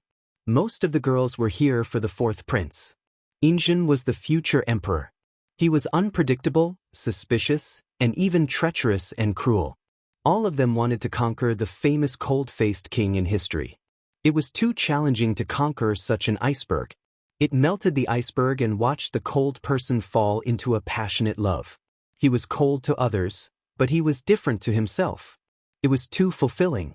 It was great to obtain the emperor's favor and fall in love with the emperor. They could even enter the palace and become a concubine and empress. There were transmigrators, reborn people, and even rebels in the backyard of the 4th master. There were 2 in the Neo-Huru clan alone. It was as if they had taken on the surname of Neo-Huru. They were the ones in history who had stood tall for 3 dynasties. From concubines to imperial concubines to empresses, and finally, the Empress Dowager who was raised by Qianlong. It was like a group of demons dancing wildly. All of them had their eyes on Injin as the final victor of the 9 dragons' fight for the throne. Or they used their historical knowledge to help Injin fight for the throne. He felt that Injin was also quite miserable. So many people were secretly staring at him. At this time, Injin was still following behind the crown prince. He looked like he was wholeheartedly assisting the crown prince. In the end, so many women rushed into his backyard. Trial mission: protect the child in Song Shi's womb and prevent the child from dying. When Ning Shu saw this mission, he was stunned. What kind of mission is this? Ning Shu carefully sorted out the information. Madame Song's status was not very high. She was the magistrate palace maid that Master Kong had given to 4th prince. She taught Injin how to reproduce children step by step. She was Injin's first woman. Injin's virginity was given to her. Injin married Ulanara of Di Fujin. Song Shi also became a Gij in the backyard. However, Injun did not like Song Shi very much. Moreover, she herself was a little confused. She always felt that she was Injun's first woman and the first woman to give birth to his child. The problem was that the Song clan's two daughters, the eldest daughter and the third daughter, were both dead. A man's backyard was so deep. Probably only the fourth master could do it. After Ning Shu sorted out the information, he had already determined the direction of the mission in his heart. That was to protect his life and not let himself be swept by the aftermath of the battle between these women and become cannon fodder. It was already time to get up. The other three maids had already gotten up one after another. Ning Shu also quickly got up from the bed, picked up the clothes by the bed, and put them on. The clothes of the Manchu Qing were mainly Chong Sam's. They were vertical robes with a round collar and a waistcoat on the outside. Ning Shu fumbled for a long time and finally put on the clothes. Then, he casually took a pearl flower from the small box on his bedside and inserted it into his hair bun. Then he went to serve Gij Song, who was about to get up. Ning Shu went to the kitchen and brought warm water to Gij Song's courtyard. He walked into the room. At this time, Song Gij had just gotten up, put on her clothes and rinsed her mouth. Ning Shu's duty was to clean Song Gij Song's face. Ning Shu wrung the handkerchief dry and gently cleaned Song Gij Song's face. He looked at Song Gij Song up close. She had a good appearance, a round face, and a full forehead. She looked like a blessed person. Otherwise, Master Kong would not have betrothed her to Injun. After cleaning Gij Song's face, he wiped her hands. Then, he carried the basin of water out of the room. Gij Song suddenly called out to Ning Shu. Ning Shu suspiciously turned his head to Song Gij Song and asked, "Gij Song, why did you call this servant?" "The pearl flower on your head is very beautiful," Song Gij Song said. Ning Shu was stunned. Then, he wondered if the pearl flower on his head was out of line. It should not be. Miaoling's small box should not have anything beyond her status. "Thank you for Gij Song's praise." Ning Shu could only say so. Song Gij Song said again, "Don't wear it in the future. I don't like this color." Song Gij Song said as she raised her orchid fingers and stroked her temples. Ning Shu immediately took off the pearl flower on his hair bun. Song Gij Song glanced at Ning Shu and did not say anything. Ning Shu turned and left the room. In such a short time together, he roughly guessed Song Shi's character.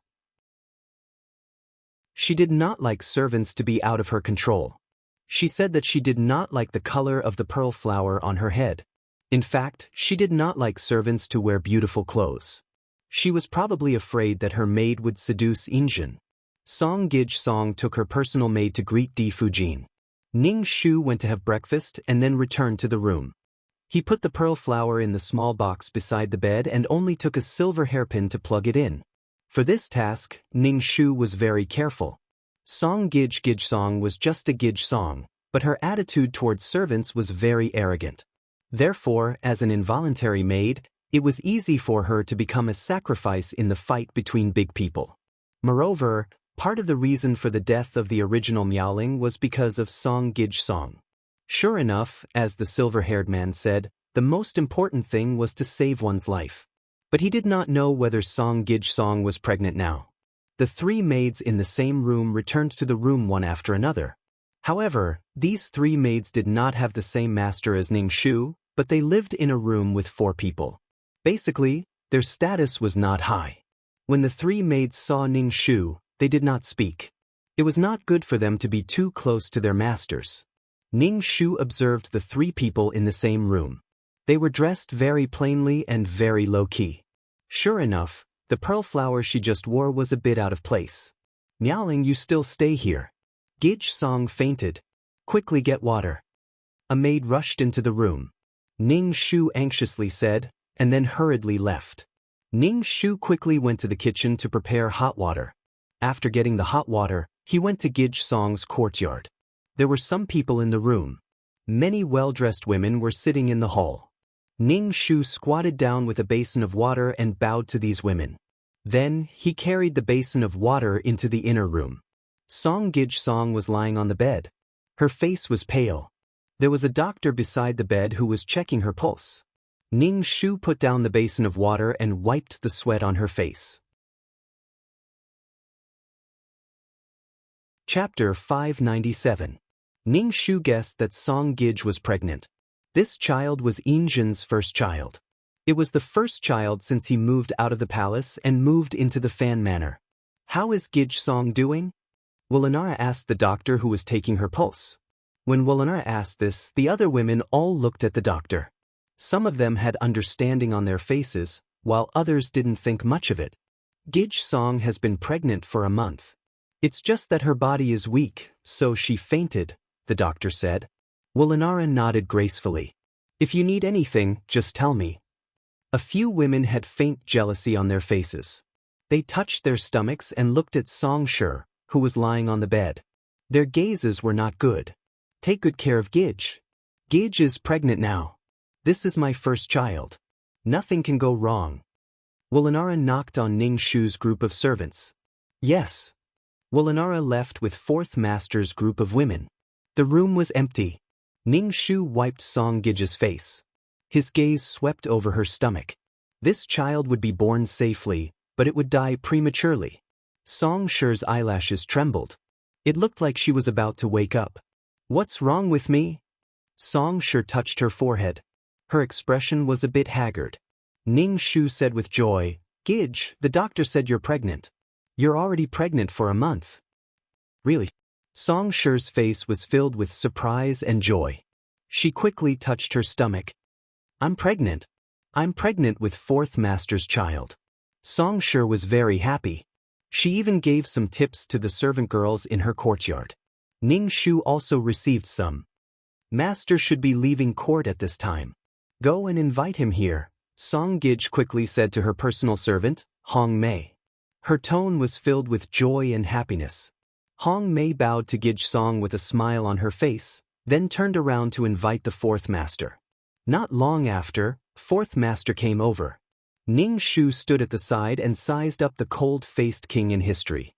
The most eye-catching thing was his big forehead. It was shiny, and there was a braid behind it. This style was really not good. He couldn't understand why this girl loved the Qing dynasty so much. Her hairstyle ruined her looks, and her looks ruined her forehead. Injin's expression was very indifferent. There was a hint of joy on his brows, which made people know that he was very happy in his heart. He sat by the bed and held Song Gij's hand, letting her take good care of the baby. Song Gij's expression was shy and happy. She asked Injin to stay for lunch, but Injin directly said that she wanted to eat at Fujin's place. Song Gij couldn't keep a straight face at that time. However, when Injin agreed to come over for dinner, a smile appeared on her face. When Ning Shu saw Injin leave, he didn't look as happy as before. Then, he glanced at Song Gij, who was sitting on the bed and stroking her belly with a happy look on her face.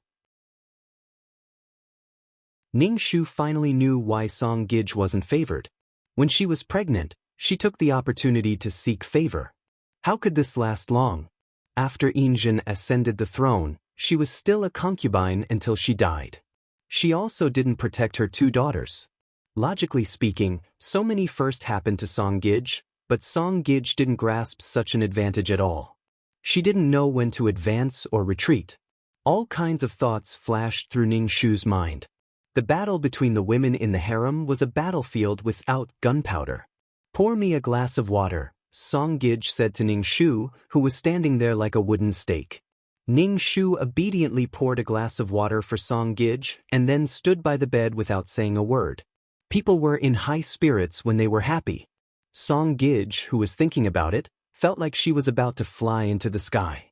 There was no need to mention the pride in her heart. This was the first child of a master. The eldest son was born from her stomach. This was the eldest son. "Child, you must work hard." Song Gij touched her stomach and muttered to herself. Ning Shu, the child now might still be an embryo the size of a fingernail, but she was already given such high hopes. Ning Shu stood at the side and didn't say anything. He didn't open his mouth to flatter her. The pregnant Song Gij was very delicate. When she had lunch, she ate this tasteless and that didn't suit her appetite. In short, she didn't like any of the dishes on the table. She was all kinds of picky and asked the kitchen to make a new table. She didn't specifically say what she wanted to eat, and she wasn't satisfied with the dishes. Ning Shu's mouth twitched as he watched from the side. She was too pretentious. Even if she was pregnant, she would be tired of it again and again. It was not easy to give birth to a child safely in the backyard. At this time, she should keep a low profile. If the Song family did this, everyone in the yard would know. Even if she was delicate, she shouldn't be so delicate. Song Gij forced herself to eat a little and then cleared the table. She gave the rest of the food to the servants. Even Ning Shu got a share. Ning Shu didn't eat it. Instead, he ate the food that the servant girls should eat. At dinner, Injin came over to eat and made a table of dishes. When Injin saw these dishes, he frowned. Obviously, he was dissatisfied with the sumptuous dishes on the table. To be honest, Injin was just a bailiff who had just left the palace. His salary wasn't much. Moreover, he had such a big family to support. The two of them couldn't finish such a table of dishes. Injin was a more thrifty person. He was even more thrifty when he ascended the throne. However, Song Gij didn't notice it at all. She even eagerly picked up food for Injin. The two of them couldn't finish the table of dishes, so they gave the rest of the dishes to the servants. Then Ning Shu got another plate of dishes. Looking at the other servant girls' glory, Ning Shu was really helpless. Although the servant girls were proud of getting dishes, Ning Shu didn't feel proud at all. After Song Gij went to bed, Ning Shu returned to the room to sleep. He sat on the bed and hung his stiff legs. After standing for a whole day, his legs and stomach were stiff. After today's situation, Ning Shu also knew how to be a servant girl. In addition, she was actually a servant girl with no status. She only did some cleaning, wiping the table and carrying water. She couldn't get a word in when she was beside Song Gij. When Ning Shu was rubbing his legs, the other three servant girls came back. When they saw Ning Shu, they said, "Your master is really troublesome. The whole bailiff mansion knows that she is pregnant. She still let the bailiff stay in her yard when she is pregnant." Ning Shu could only sigh in his heart. It was really tiring to stay in this backyard. It was such a big place. There were many people and many disputes. Moreover, they were all fighting for a man and fighting for the only resource. This task was so deceptive. She had to save the child who would have died young. How could it be possible? The Song family's child was still weak when he was born. After a while, he died young. He didn't know the meaning of this task at all. It was just an intermediate trial. It shouldn't be so simple. Don't forget that there were transmigrators and reborn people in this backyard. Moreover, he didn't know who was a transmigrator and who was reborn. One by one, they stayed in this backyard with a purpose, waiting for an opportunity to act. Chapter 598. Ning Shu washed up and prepared to go to bed. He was going to start practicing the peerless martial art. No matter what, he had to have a healthy body to be able to complete the mission. Ning Shu was glad that this peerless martial art was his and not from the system. Otherwise, he wouldn't be able to practice it. Sure enough, he had to learn everything by himself. The system's things were always unpredictable. It didn't care about the life and death of others. The three maids in the same room had also fallen asleep. Ning Shu silently recited the formula of the peerless martial art. Knock, knock, knock. At this moment, there was a rhythmic knocking on the door, as if knocking on one's heart. "Oh, who's going to open the door?" "I think the masters need something," a maid said with a nasal voice. "I think the pregnant Gij Song needs something." "Whoever is the master should open the door," another maid said. Although they said so, the three maids all got up from their beds. When Ning Shu heard the knocking on the door, she felt a little irritated. She suddenly felt a little scared. "I'll go open it." Seeing that Ning Shu didn't move, one of the maids rolled her eyes at Ning Shu. She put on her shoes and flicked the wick of the oil lamp to make it brighter. Then she went to open the door. Hearing the door open, Ning Shu looked at the door and saw that the maid who opened the door was lying on the ground. She didn't struggle, nor did she cry out in pain. She just lay there on the ground without any signs of life. Ning Shu's heart skipped a beat. He hurriedly got off the bed and ran to the door without even putting on his shoes. When he reached the door, Ning Shu immediately retreated into the room. This was because she saw a black gun barrel pointing at her. Gun! Following that, a man in a black windbreaker walked in. The corners of his clothes fluttered slightly. His whole body exuded an indifferent aura. At this moment, he was holding a gun and pointing it at Ning Shu's head. Ning Shu, uncle. The uncle was wearing a black windbreaker. At this moment, the outside of the house was pitch black, which made him look like a ghost, incomparably cold. With the black muzzle pointed at him, Ning Shu felt goosebumps all over his body. Even his soul was trembling, as if he was facing something extremely terrifying. Ning Shu's face trembled and cold sweat appeared on his forehead. With his head pointed at, Ning Shu found it difficult to even speak. It was like a frog that had been targeted by a poisonous snake, facing its natural enemy. Ning Shu raised his hands in surrender. This is the Qing dynasty, and it is against the law for you to be so willful. Ning Shu dared to guarantee that if he moved, he would be killed immediately. The school doctor adjusted his glasses and raised his eyebrows at Ning Shu. Mid-level taskmaster? Although it was a question, his tone was very calm and even indifferent. The school doctor moved his gun away from Ning Shu's head and aimed it at the other two maids in the room. Please let me go. I will leave this world immediately. I was wrong. One of the maids knelt on the ground and kowtowed to the school doctor. She looked regretful, tears and snot covering her face. Ning Shu, dumb minute. The school doctor raised his eyebrows and said, "Okay. Thank you." The maid cried and laughed, but the next second, her expression froze. Her body fell to the ground. There were no wounds on her body, but she was no longer breathing. Ning Shu didn't hear the gunshot at all. He turned his stiff neck and looked at the maid on the ground. When he turned his head and saw the school doctor looking at him, Ning Shu was so scared that he peed his pants. Your turn. The uncle pulled the trigger on the other maidservant who was hugging the quilt and shivering. The maidservant died without any resistance. Ning Shu's forehead was sweating profusely. All the muscles on her body were trembling. When the uncle looked at her, Ning Shu's face twitched even more. Ning Shu still had a dumbfounded expression on her face. When she saw the uncle's windbreaker move slightly, Ning Shu shouted 2333 in her heart. What's the situation now? I met a freak. Ning Shu shouted, what should I do now?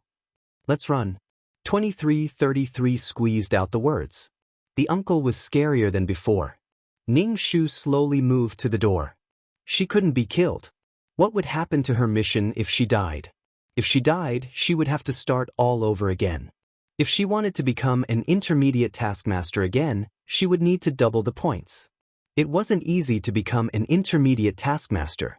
This mission had to be completed no matter what. Who was the uncle? The school doctor turned his head to look at Ning Shu and said indifferently, they've all been wiped out. You're the only one standing here all alone. It's quite uncomfortable to look at you. Ning Shu, the uncle's obsessive-compulsive disorder was hopeless. He killed 3 and left 1 alone. Why not kill them all? Damn it. She was just sitting at home.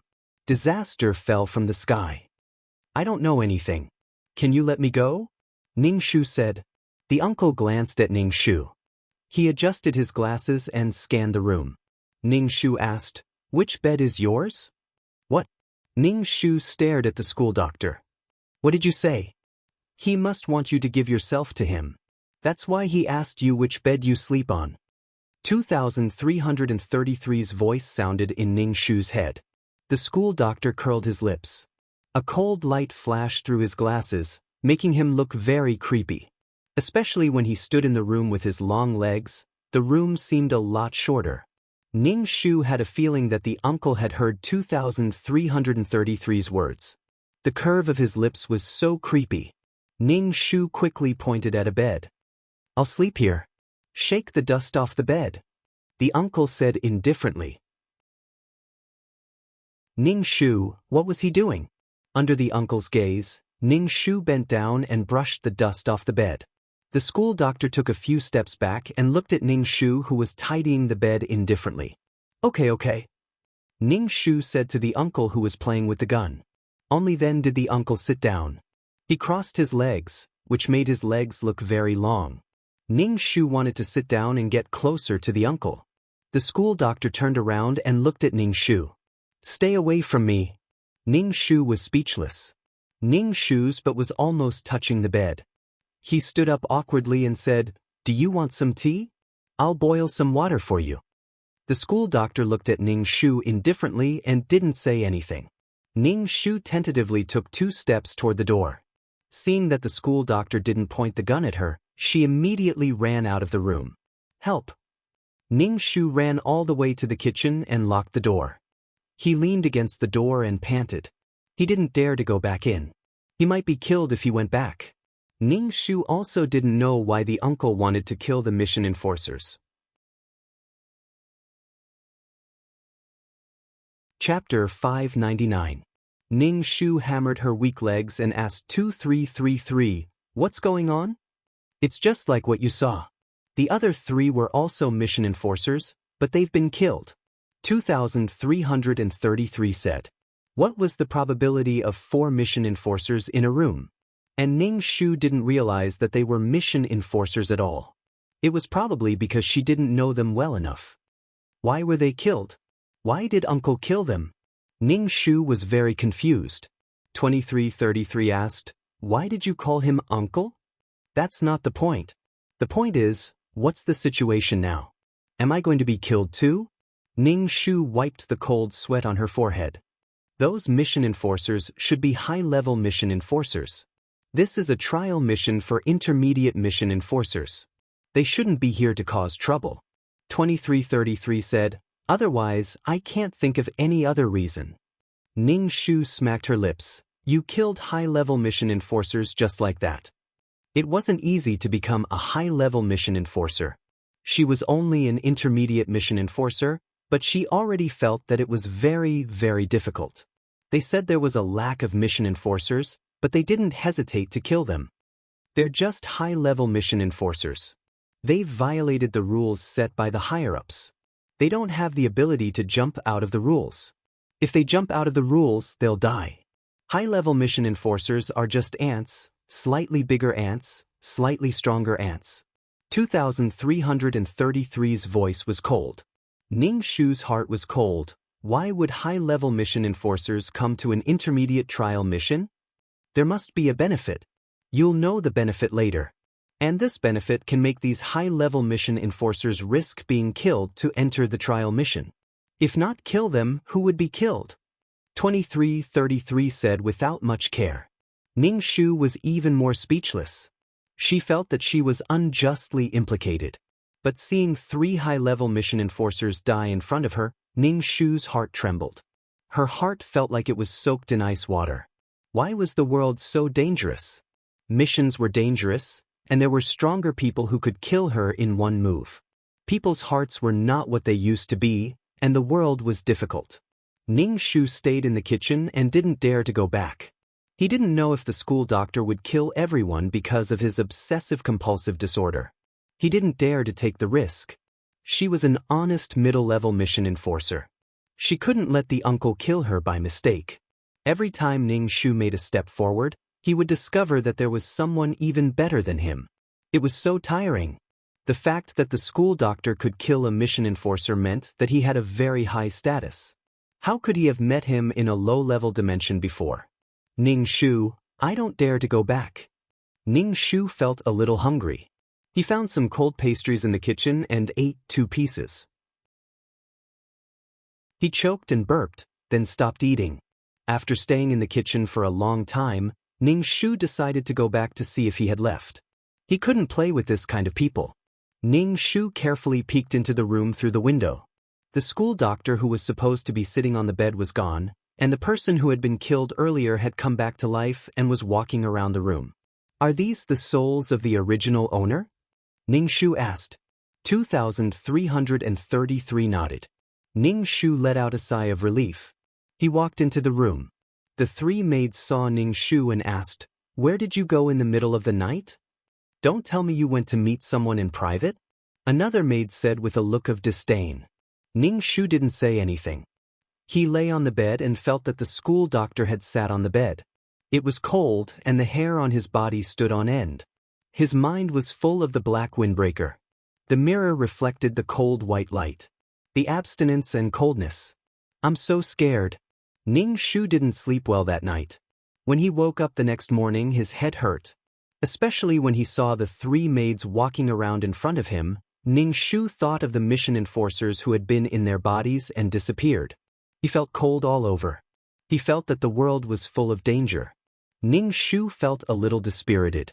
He was really scared last night. He asked 2333, I suddenly feel that there's no meaning. What meaning do you have? 2333 asked back. There's a price to pay for everything. Mortals, you want to live forever, but you can't do it. Some people want to live forever, to be strong enough to control their own destiny. There's no such thing as a free lunch in this world. You're scared because you're not strong enough. 2333 said, if you want to give up, I can remove the binding between us. What will happen to me if I remove the binding? Ning Shu asked. 2333 paused after every word, you'll be erased. Even your soul will cease to exist. From then on, Ning Shu will disappear. You won't exist in any world. The heavenly axiom has no information about you. Ning Shu laughed dryly, I was just joking. I just wanted to liven up the atmosphere. A quest taker is a path of no return. If you quit halfway, you will be erased. You can only climb higher. As long as you are not erased or die in the quest, you will never die. 2333 asked Ning Shu again, do you want to give up? 2333's voice was very cold. Ning Shu took a deep breath and said, when did I say that I was going to give up? I just sighed and you kept blabbering on and on. 2333 was trying to scare her. Ning Shu washed up and went to serve Gij Song. When he arrived at Gij Song's courtyard, he found that Song Gij Song was still asleep. But soon, it would be time for Song Gij Song to greet Di Fujin. Could it be that Song Gij did not intend to pay respects to Di Fujin? Was she going to use her pregnancy as an excuse to not greet Di Fujin? Ning Shu stood at the door with a basin of water. After waiting for a long time, it was getting late. He was sure that Song Gij Song didn't intend to not greet Di Fujin. It was only the first month of pregnancy. She didn't have any trouble moving. Song Gij Song was just a concubine. It was easy for problems to arise if she was spoiled. Encountering such a muddle-headed master was also a bit difficult. With a creak, the door opened. Song Gij's personal maidservant, Hong Mei, came out.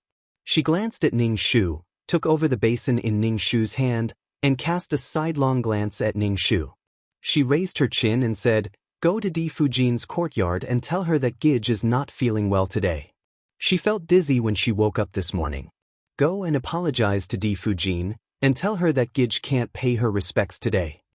Ning Shu, T_T, I'll cry and flip table. He definitely couldn't do something like being cannon fodder. Big sister Hongmei, this servant still needs to help Gij freshen up. How can it be this servant's turn to show her face in front of a noble? Ning Shu said cautiously.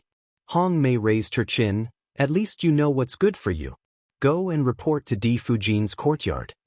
Go quickly, or Di Fujin will blame Gij Song. Hongmei carried the basin of water into the room.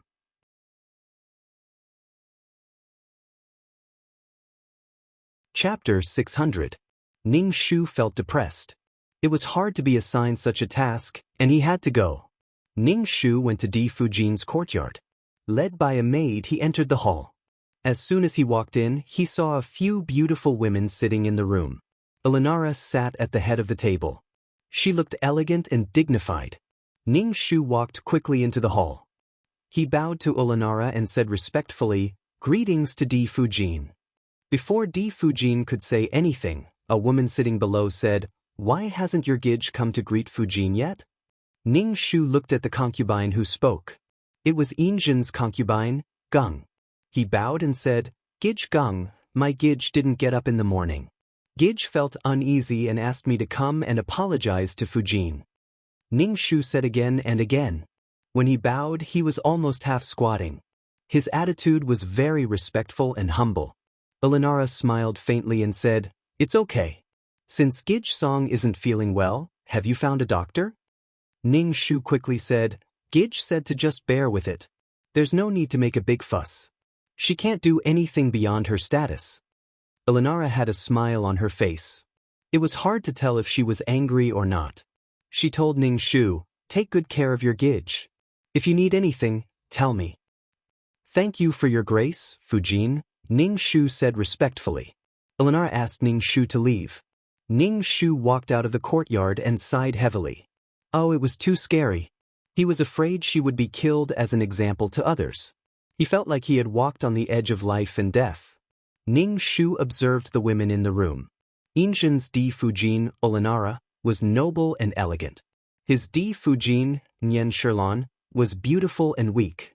She had the gentle temperament of a Han woman. Nyen gave birth to 3 sons and a daughter, but all of them died young. There was also Gidge's Neo-Huru clan and a small Neo-Huru clan. Speaking of which, there were very few children of Injin who lived to adulthood. Compared to his father, Master Kong, he really had very few children. Ning Shu returned to Song Gidge's courtyard and saw that Song Gidge was already sitting at the dining table, eating.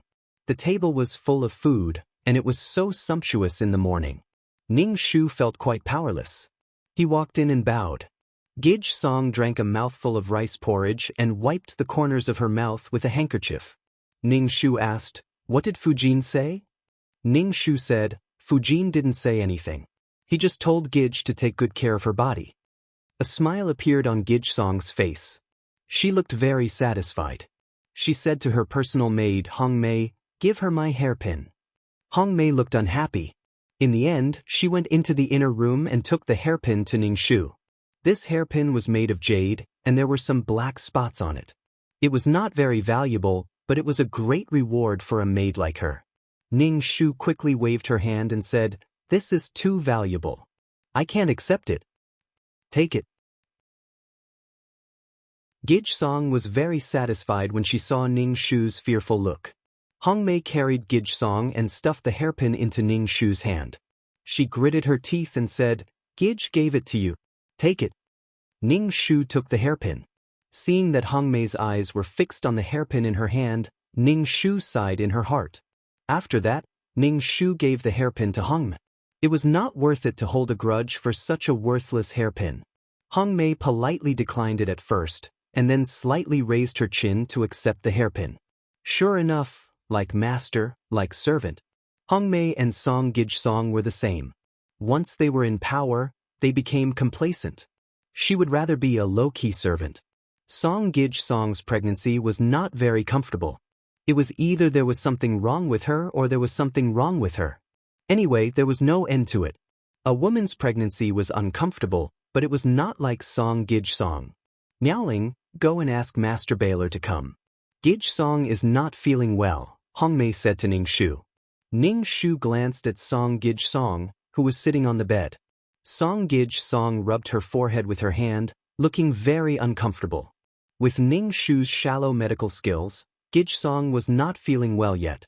After a while, it would be the pregnancy period, and she would vomit. Gidge Song should take good care of her body now. She should eat more before she starts vomiting. When the time came, it would be very painful. Go and ask Master Baylor to come over. Gidge Song is not feeling well, Hong Mei urged again when she saw that Ning Shu did not move. Ning Shu was speechless. Why did she always have to do such things? Besides, Injin was not a doctor. Why did she call him over? Being pampered like this would always wear out Injin's patience and pity. Go quickly. What are you standing there for? Can't you see that Gidge Song is not feeling well? Hong Mei's face was already stern. Ning Shu said yes and turned around to look for Injin. No, he should be looking for a doctor. Ning Shu did not go to look for Injin at all. Instead, he went to inform Di Fujin that Song Gidge Song was not feeling well. He should look for the main wife for such a matter in the backyard. Directly bypassing Di Fujin to look for Injin was simply challenging Elenara's authority and status. When Elenara heard that Song Gidge Song was not feeling well, she asked Ning Shu to directly invite the doctor in the mansion. Ning Shu invited the doctor and came back to Gidge Song and said, Gidge, Master Baylor has something to do and can't come. However, when he heard that Gidge Song is not feeling well, he was very anxious and quickly asked me to invite the doctor over. Song Gij-song first saw that Ning Shu did not invite the doctor over, and her expression immediately turned ugly. When she heard Ning Shu's words, she reluctantly accepted it and let the doctor take her pulse. Gij-song is fine. She is a little uncomfortable during pregnancy. Gij-song, pay attention to maintain a good mood. The doctor took her pulse and left. He did not even prescribe a prescription. It meant that nothing happened. Ning Shu felt very tired. During dinner, Injin came to visit Song Gij-song and asked, "How are you?" "Master, I'm much better." Song Gij-song was a little flattered and said. She clearly felt that her master's attitude towards her was much better today. He was more gentle than usual. Song Gij-song could only attribute it to her being pregnant. Her master treated her well. Injin said to Song Shi, "You are a sensible person." Injin was praising Song Shi for not looking for him directly today. Instead, she went to look for Di Fujin. Song Gij-song was a little confused, but she felt a little tenderness from Injin. She was overjoyed and did not think about the meaning of Injin's words. After dinner, Injin planned to leave, but Song Shi asked him to stay. Injin frowned and asked Song Shi to take good care of the fetus. Then he left. Song Gij-song was a little confused. Her master was fine before, but why did she feel that he was cold again? Ning Shu watched from the side and didn't know what to say. Chapter 601. Until Injin left, Song Gij still had a blank look on her face. Obviously, she did not understand what she had done to make her master unhappy. Ning Shu, on the other hand, understood very well. Injin had just praised Song Gij for being sensible, but in the next moment, Song Gij asked him to stay. A concubine was pregnant, but she still asked a man to stay for the night. When the main wife was pregnant and could not serve her husband, she had to find a woman for her husband to relieve him. A concubine actually asked a man to stay for the night when she was pregnant. How unruly was this? Moreover, Song Gij was not favored at all. Song Gij was a little angry. She threw all the food on the table to the ground. The plate fell to the ground with a crisp sound. The oil and debris mixed together, making a mess on the ground. Song Gij was annoyed by Injin's erratic attitude. In addition, she was annoyed by her pregnancy, which made Song Gij act so aggressively. Song Gij, who had vented her anger, saw the mess on the ground. A look of annoyance flashed across her face.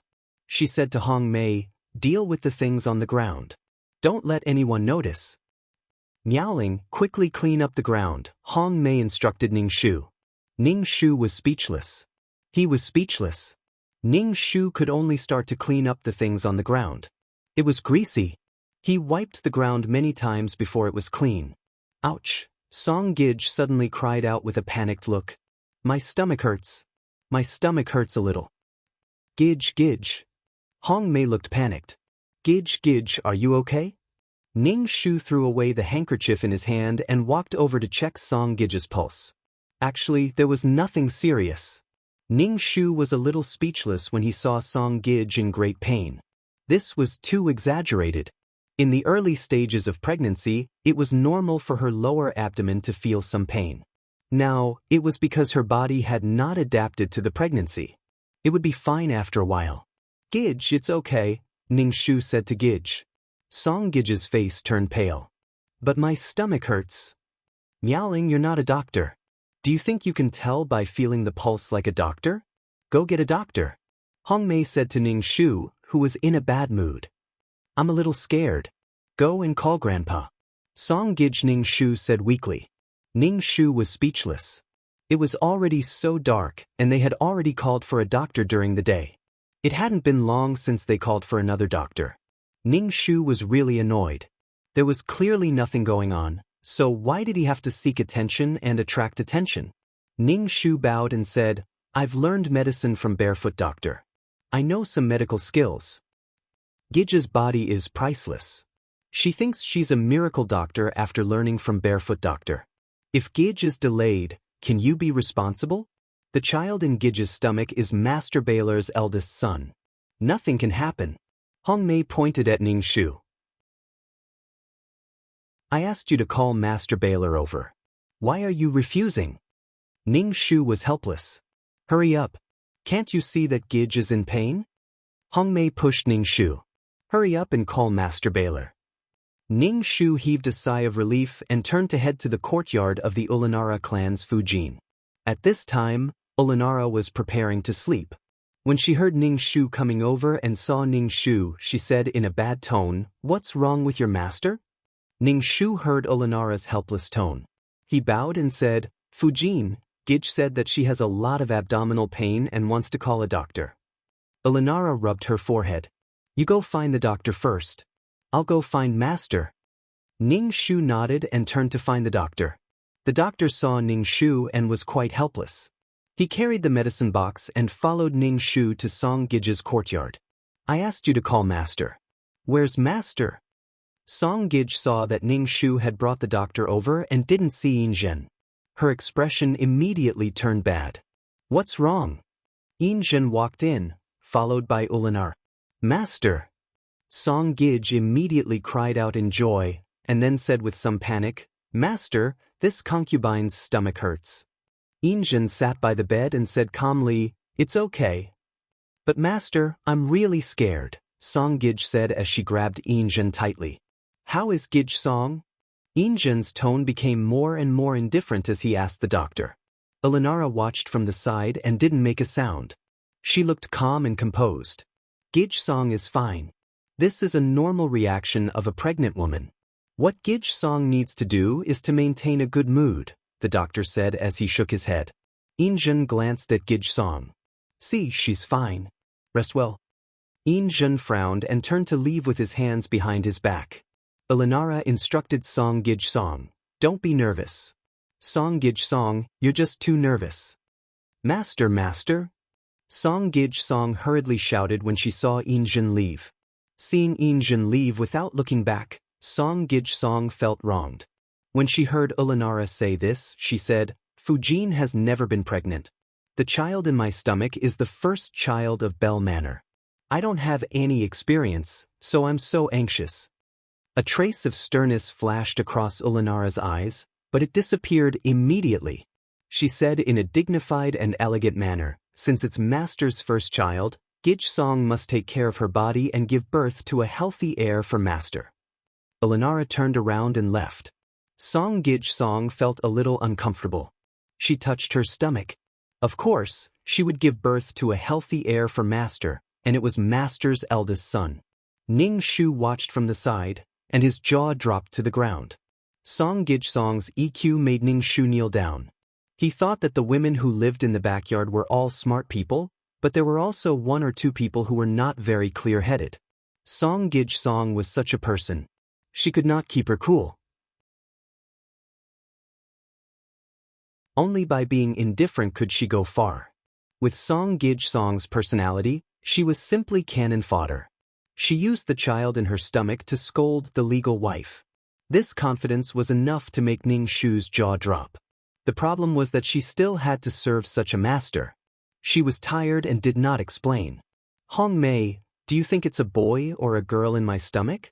Song Gij Song asked Hong Mei. Hong Mei immediately said, "Gij Song's stomach is of course little Master Bell. It's Master Bell's eldest son." Song Gij Song touched her stomach. "I just have to wait until I give birth to Master's child." "Child, you must do well." Ning Shu could only sigh in his heart. The child in Song Shi's stomach was a girl. Just like that, it was determined to be a boy. Song Gij Song gave birth to 2 children, both girls. In the end, they both died young. After a busy day, Ning Shu returned to his room. When the 3 maids saw Ning Shu, they immediately mocked and ridiculed Ning Shu. They were just saying that Ning Shu's master, Song Gij Song, was pretentious because she was pregnant. Isn't it just being pregnant? How smug. There was no lack of maids who wanted to fly to the branches and become phoenixes. They were all jealous and disdainful of the pregnant Song Gij Song. Ning Shu lay on the bed and covered his head with a pillow. He was too lazy to listen to these jealous words. He had to serve Gij Song during the day and listen to these words at night. It was really tiring.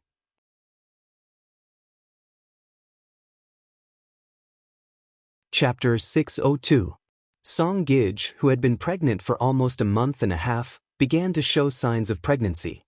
Song Gij's body was weak to begin with, and it was even worse when she vomited. As she vomited and cried, Ningshu held the spittoon and watched Gij vomit. The room was filled with a sour smell. After Gij finished vomiting, Hongmei immediately brought water to Song Gij. Song Gij rinsed her mouth and lay weakly on the bed with a pale face. "Hurry up and take care of these things," Hongmei said to Ningshu. "Yes." Ningshu carried the vomit out.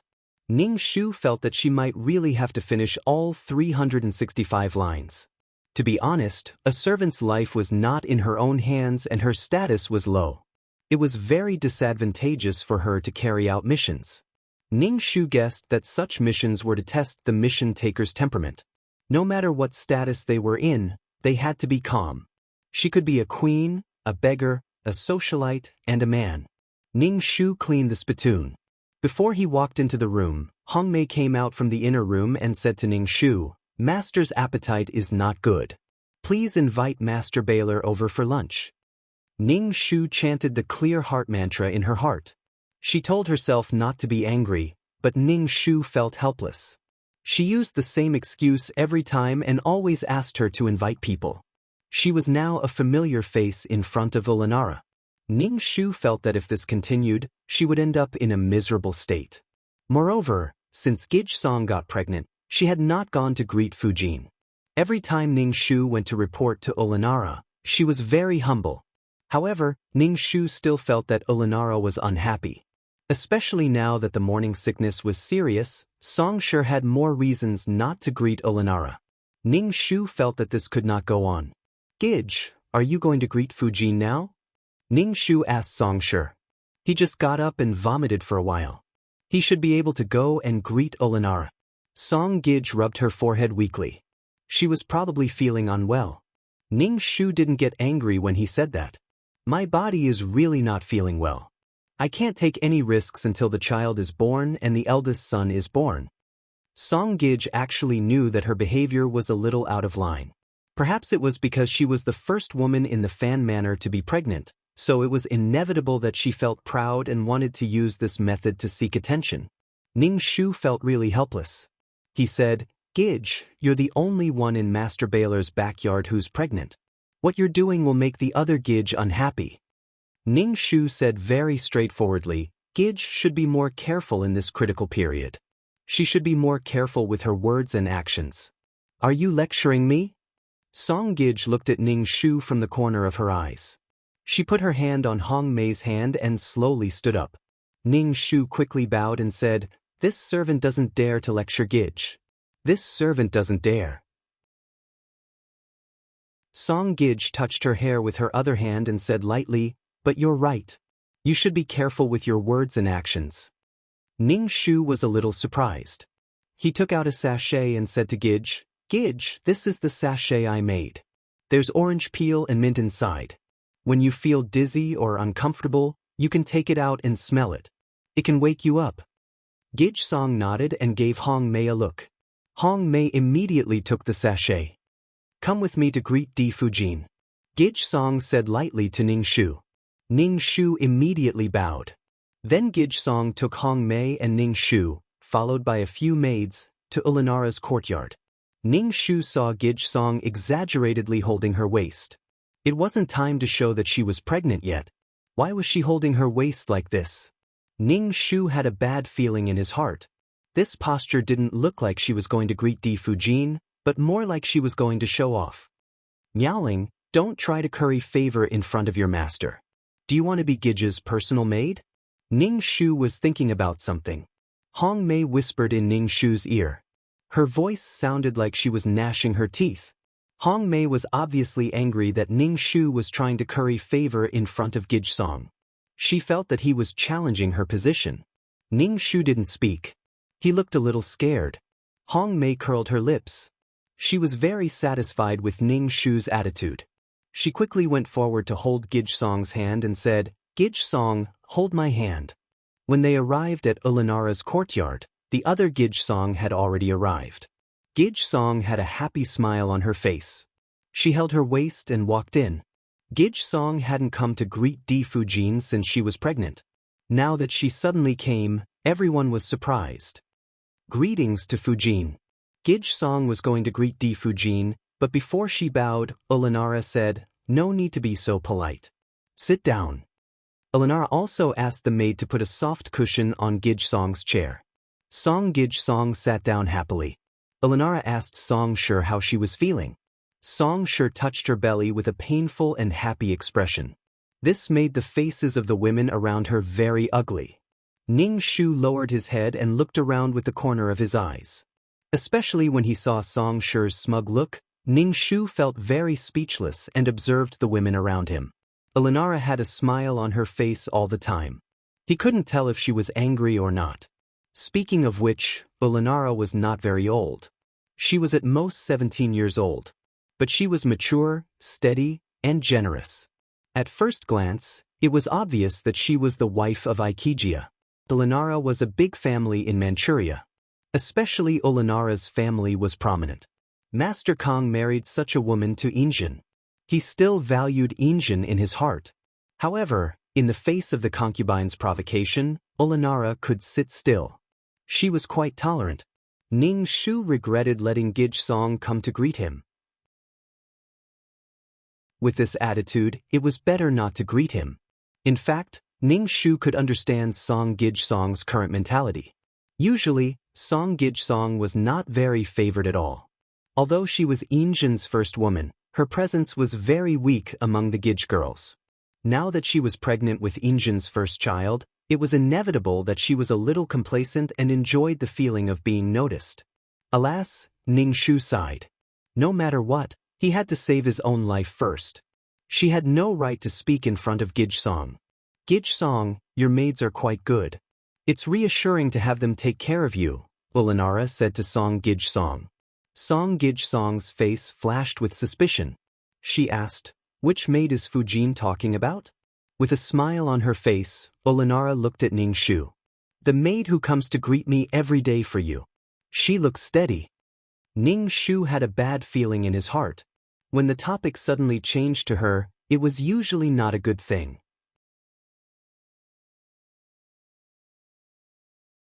Chapter 603.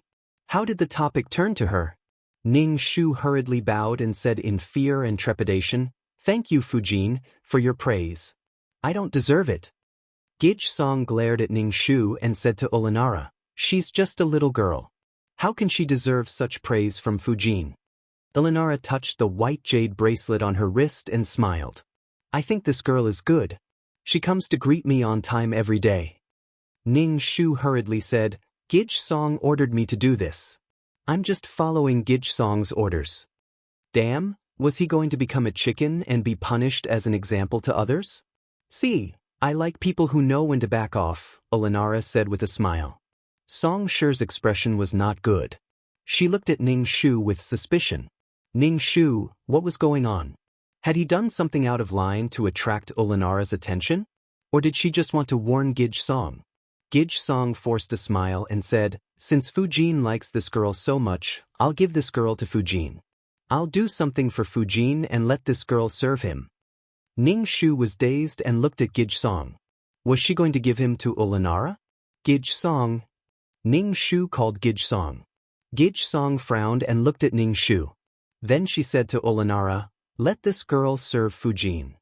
Ulanara smiled and said, "Although I like this girl, I can't take away someone else's love. It's reassuring to have such a mature girl by your side to take care of you." Brother Song heard Ulanara's words and looked at Ning Shu. He didn't want to keep Ning Shu by his side anymore. He took off the sachet hanging on his waist and handed it to Hong Mei. Ning Shu gave this sachet to Gij Song. Now that he took it off, it meant that he didn't trust Ning Shu. "Fujin, please accept this little girl." Song Gij had a smile on her face. "Take it as this concubine's thanks for Fujin's concern for this concubine." Ning Shu really didn't know what to say. The people in the room didn't care. No one came out to say a word for Ning Shu. Everyone could see that Ning Shu was abandoned by her master Gij Song. Ulanara used Ning Shu to attack Gij Song. After all this time, she was still cannon fodder. She became cannon fodder in the fight between the big shots. Only then did Ning Shu realize the difficulty of this mission. As a slave whose life was not in her own hands, living was a huge challenge. Especially the fight between women, it was really killing without spilling blood. Ning Shu stood still. Anyway, she was already like this. If her life was really in danger, she could definitely escape with her skills. Elenara and Gij Song smiled at each other. Elenara's smile was dignified and graceful. Song Gij's smile was a bit stiff. Fujin, I think this servant girl is quite likable. Why don't you give her to me? I lack a servant girl to run errands, a woman said. Ning Shu looked at the woman. She was from the Neo-Huru clan. The Neo-Huru clan wanted to break the deadlock. Elenara, as the main wife, definitely wouldn't want a servant girl to serve as a concubine. On the other hand, the Song clan couldn't keep Ning Shu. One didn't want it while the other was forcing it. This depends on Gij Song. This servant girl belongs to Gij Song, Elenara said calmly. Ning Shu could feel that Elenara's tone was cold when she spoke to the Neo-Huru clan. Sister is so kind. Or do you really like this servant girl? The beautiful woman sitting next to the Neo-Huru clan looked at Ning Shu. What's your name? My name is Miaoling. Greetings to Gij Song. Ning Shu greeted the young Neo-Huru clan. It was said that this woman was the younger sister of the Neo-Huru clan. Not long after the Neo-Huru clan entered the fan mansion, the young Neo-Huru clan followed. That meant that there were 2 Neo-Huru clan in the fan mansion. Alright, it's just a matter of a servant girl. Song Gij is your servant girl, so let her serve you. She's your servant after all. If you let her go around like this, she'll feel bad, Elenara said with a smile. Gij Song's expression became worse. She looked at the Neo-Huru clan and said, since my younger sister likes this servant girl, I'll give her to you. Gij Song used the fact that she was Injin's first woman to call the other women who entered the fan mansion later her younger sister, Gij Song. The Neo-Huru clan was surprised. Obviously, they didn't expect that the Song family really didn't want this servant girl anymore. Their attitude was so firm. Ning Shu felt helpless.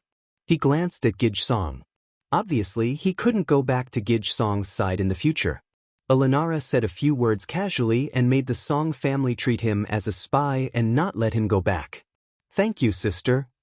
The Neo-Huru clan could only accept Ning Shu. They looked somewhat helpless. Thank you, Gij Song. Ning Shu saluted the Neo-Huru clan. Ning Shu of the Neo-Huru clan nodded. Ning Shu stood beside the Neo-Huru clan obediently. He lowered his head and didn't say anything. Congratulations, sister, for getting the servant girl you love. The young girl of the Neo-Huru clan next to her said to her sister. The Neo-Huru clan smiled and didn't say anything. Ning Shu felt miserable in his heart. After coming to the main courtyard, he changed his master. Ning Shu had given up this task. It was enough to save his life. Gij Song gave him away without saying anything. Song Gij Song was a cold-hearted person. Ning Shu had tried to let the Song family trust him, but the Song family didn't care about him at all. Now it was a little difficult. Even if he went to the Neo-Huru clan's courtyard, he was still a person who was not trusted. Forget it. It was enough to save his life in the backyard. He didn't want to take care of Gij Song's affairs. Even if the task failed, as long as he kept his life, the task progress would be 60%. There was no reason for him to go back and worry about Song Gij Song. Even if he worried about her, Song Gij Song might not accept it. Ning Shu glanced at Gij Song, who was relieved of a burden. He pursed his lips and didn't want to look at her. Elenara had a smile on her face. Alright, let's go back. Several Gij Song saluted to Elenara La and went out of the courtyard. Ning Shu followed the Neo-Huru clan at the end of the team. He lowered his head and didn't speak. The Neo-Huru clan in the front stopped and turned to Ning Shu. Come here. Ning Shu lowered his head and walked to the Neo-Huru clan. He bowed. Gij Song. I don't care who you were before. Now that you're with me, you're naturally mine. As long as you're loyal, I'll treat you well. Ning Shu of the Neo-Huru clan said. There was no helpless expression on his face. Ning Shu said, I know. I will do my duty.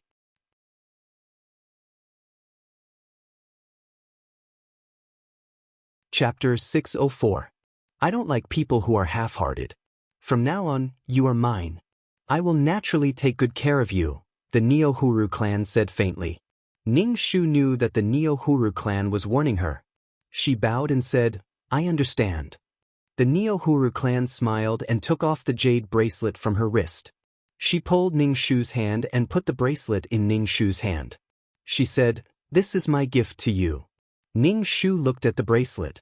It was a finely made imperial concubine bracelet. At first glance, she could tell that it was a good thing. Ning Shu quickly said, I can't accept it. The Neo-Huru clan didn't care and said, Take it.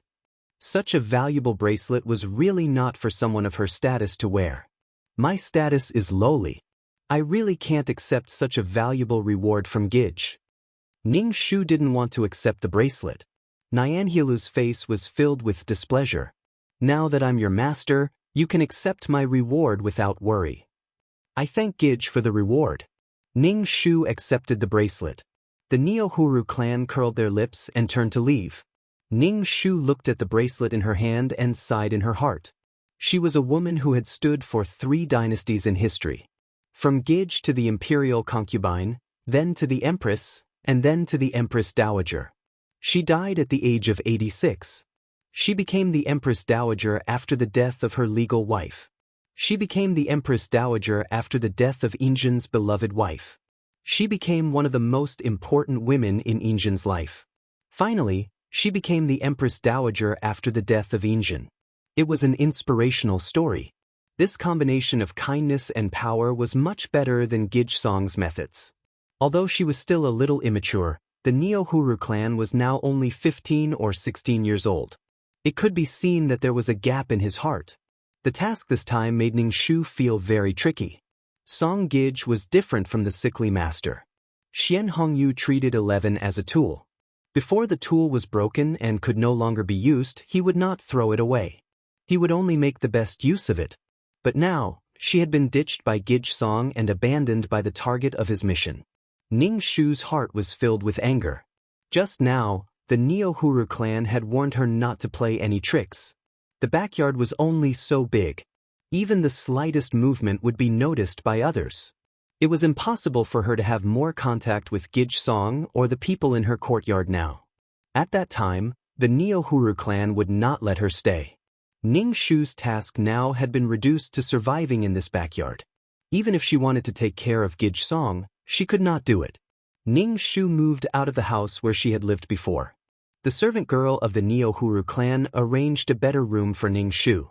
Ning Shu asked the servant girl of the Neo-Huru clan, Sister, what do I need to do? It depends on the arrangement. The servant girl said lightly. Ning Shu felt that the people in the courtyard of the Neo-Huru clan were quite indifferent to her. She guessed that they were guarding against her, an outsider. There was nothing specific to do. She was very idle. Ning Shu could only find something to do by herself. She carried a basin and cleaned the room. This was the difference between her own people and those who were not. She used to be a member of the Song family. It was impossible for the Neo-Huru clan to trust her. Ning Shu stayed in the courtyard of the Neo-Huru clan at ease. As for this task, Ning Shu could only take one step at a time. Miaoling, Gij Song is looking for you. A servant girl, Ning Shu, said. Ning Shu tidied up and went to see the Neo-Huru clan. At this time, the Neo-Huru clan was washing up. They were going to greet Fujin later. Seeing Ning Shu, the Neo-Huru clan said, Miaoling, come with me to greet Fujin today. Ning Shu was a little surprised. Then she bowed and nodded. Following the Neo-Huru clan to the main courtyard, Olenara saw Ning Shu and said with a smile, How are you doing in Gij Song's place? Ning Shu's face twitched. He hurriedly bowed and said, Thanks for Fujin's concern. The little Neo-Huru clan's clever eyes looked at the Neo-Huru clan and Ning Shu. She asked the Neo-Huru clan, My sister likes this girl very much. The Neo-Huru clan said with a faint smile, This girl is really likable. Just like what Fujin said. Olenara smiled and said nothing. The little Neo-Huru clan's eyes rolled around Ning Shu with a naughty and cunning look. Ning Shu couldn't figure it out. She was just a servant girl. Why did these people pay attention to her? Ning Shu secretly glanced at the Neo-Huru clan. The Neo-Huru clan's face was smiling, but they didn't say anything. She had a bad feeling in her heart. These Gijsongs were chatting. Ning Shu tried to reduce his presence at the side. After that, Ning Shu followed the Neo-Huru clan back to the courtyard. The Neo-Huru clan's personal servant girl, Tongyu, Ning Shu said, "From today onwards, you will clean the courtyard and the house. But you are not allowed to go into the inner room." Not allowed to go into the inner room? Ning Shu hurriedly bowed and said, "I know. Thank you, Sister Tongyu." Ning Shu began his sweeping career. He only let her clean the courtyard and the corridor. He didn't let her enter the inner room. This showed that he didn't trust her. But the Neo-Huru clan seemed to trust her more in front of Ulanara clan and the other Gijsongs. It felt so brainless. Ning Shu also paid attention to Song Gij's situation. Song Gij's pregnancy reaction was getting more and more serious. She vomited so much that she couldn't eat anything. Her body was extremely weak. Pregnancy reaction was a normal phenomenon of pregnancy. Taking medicine was useless.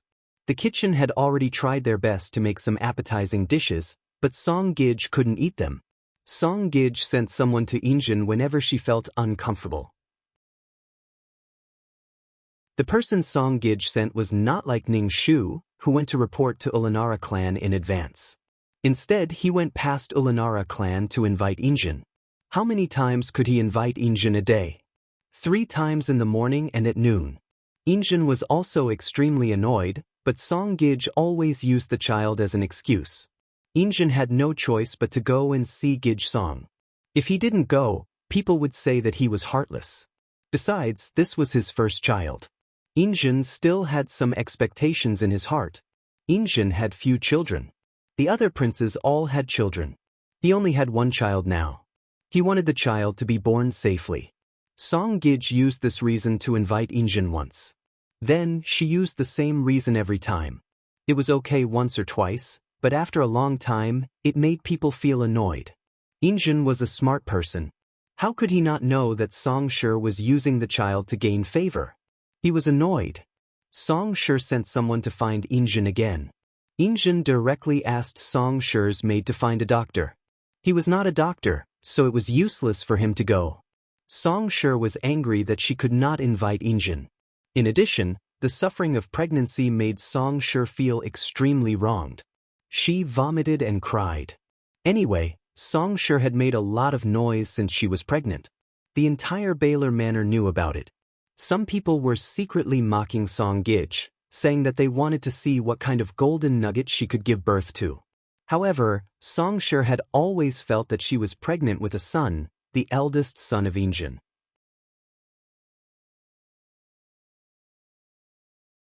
Chapter 605. Ning Shu's presence in the courtyard of the Neo-Huru clan was very weak. Even so, Ning Shu still felt that someone was watching her. No, to be precise, they were observing her. They were probably observing whether she was honest or not. Ning Shu didn't care about these gazes. She just did what she should do. She didn't want to do anything at all now. Song Shi had been tossing and turning for a long time. Finally, she was about to give birth. Moreover, it happened in the middle of the night. The shrill cries could be heard in the Baylor mansion. The Neo-Huru clan got up and went to Gijsong's courtyard. Gijsong was in the backyard. Injin and the Neo-Huru clan were all there. Injin looked a little anxious, which made his indifferent face even colder. Ulanara comforted Injin, "Master, Gijsong will be fine, and she will be able to give birth to your child smoothly." Injin held Ulanara's hand with a trace of tenderness on his face. He said to Ulanara, "Fujin, go back to sleep. I'll keep watch." "I'll keep watch with you, master." Ulanara smiled demurely and said to the maid beside Gijsong, "Tell the midwife that if the child is born smoothly and the mother and the child are safe, the reward will be doubled." Injin patted the back of Ulanara's hand. "It's my blessing to have a blessing like you." Ulanara just smiled faintly. The atmosphere between Injin and Ulanara was very light. Although it was not strong, it was very peaceful and respectful to each other. It was obvious that the husband and wife were harmonious. Song Shi gave birth in the middle of the night, but she didn't give birth. Her cries were getting softer and softer. Ning Shu stood outside the courtyard and could still hear Song Shi's screams, but now they couldn't be heard. It seemed that whether the child could be born was a question mark. Ning Shu didn't forget his task, which was to let Song Shi's child be born safely. He couldn't let it die prematurely. At this moment, the sky had already begun to brighten. Not giving birth for so long would cause harm to the child. Ning Shu thought for a moment and walked into the room. First, he said to his current master, the Neo-Huru clan, "Gidge, this servant knows a little about medicine. Why don't you let this servant in to take a look at Gidge Song?" The leader of the Neo-Huru clan glanced at Ning Shu and asked in a low voice, "Can you do it?" It would be fine if the child was born, but if the child was not born, it might even implicate her. Ning Shu bowed to the Neo-Huru clan and said, "I will try my best. Gidge Song hasn't given birth yet. If we delay any longer, it may be difficult to give birth." The Neo-Huru clan was a little hesitant. What if this maid didn't succeed? "Gidge Song, please let this servant try." Ning Shu looked into the inner room and his voice became softer and softer. The maid brought out basins of bloody water. The leader of the Neo-Huru clan took a deep breath and glanced at Ning Shu. He said to Lanara clan and his expression, "Master, Fujin, the servant beside me knows a little about medicine. Let her go in and try." Injun was very annoyed at this time. When he heard the Neo-Huru clan's words, he frowned and said, "She's just a maid who knows a little about medicine. Don't go in and cause trouble."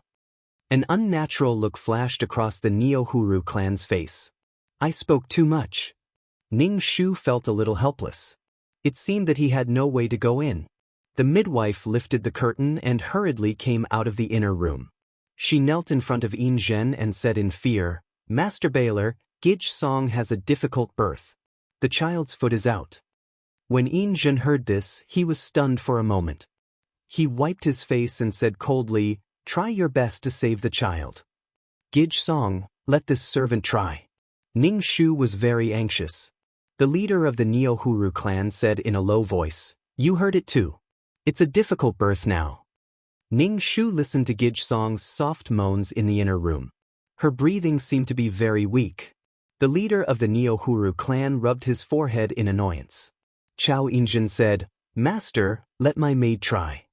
Injun waved his hand without raising his head and let Ning Shu go in. It was obvious that he was treating a dead horse as a living horse. Ning Shu lifted the curtain and asked. There was a strong smell of blood. Song Shi was lying on the bed with a pale face. Her hair was already out of her mouth and she was making weak sounds. Ning Shu lowered his head and saw that the child's foot had come out first. If the position of the fetus was not correct, there would be no way to give birth. In ancient times, there was no technology for cesarean section. There was no anesthesia. If a person's stomach was cut open, it would be very painful. Ning Shu picked up the ginseng in the box, cut a piece, and put it in Gidge Song's mouth. He then found an embroidery needle to prick the child's foot. Before he could do it, the midwife next to him grabbed Ning Shu's hand and asked, "What are you doing?" Ning Shu shook off the midwife's hand and took the needle to prick the child's foot. The child's foot suddenly appeared with beads of blood, and then the foot retracted. When the child retracted her foot, Gidge Song groaned in pain. Her face was even paler, and large drops of sweat appeared on her forehead. Gidge Song's personal maid, Hong Mei, was wiping her sweat. The foot that was still there retracted back into the stomach. Ning Shu let out a sigh of relief. His hands felt around the stomach to find the position of the fetus. This was the first time Ning Shu had helped a woman give birth. He felt uneasy. The other midwives were also helping. Song Shi let out a cry of pain. Ning Shu was so busy that his body was covered in sweat. The candles in the room had already burned out, and the sky was already bright. Fortunately, Gidge Song's child was born. It was a very thin girl. After being born, she cried a few times and closed her eyes to sleep. Ning Shu wiped the blood on the child's body and wrapped the child up.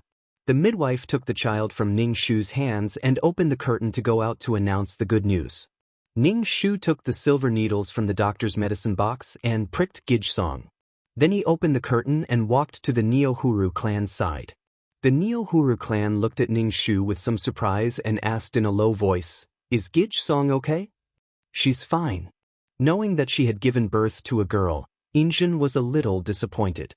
Especially when she saw the extremely thin child, she frowned tightly. This child was very thin and weak. In addition, Song sure didn't take good care of her when she was pregnant. It was extremely torturous. The child was born with some congenital defects. Especially when she heard the doctor say that the child needed to be well nourished. Injun rubbed her forehead. She didn't sleep all night. Now she was disappointed again. Injun turned around and left.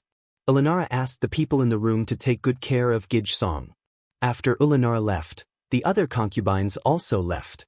The Neo-Huru clan glanced at Ning Shu and also left Gijsong's courtyard. "Miaoling, you also know medicine.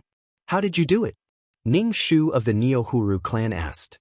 Ning Shu just said that he pricked the child's foot with a needle. The Neo-Huru clan looked at Ning Shu meaningfully.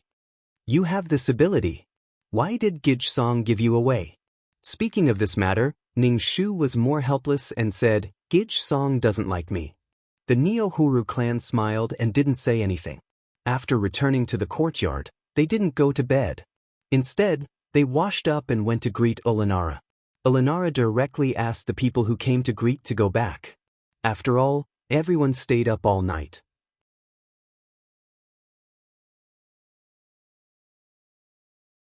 Chapter 606.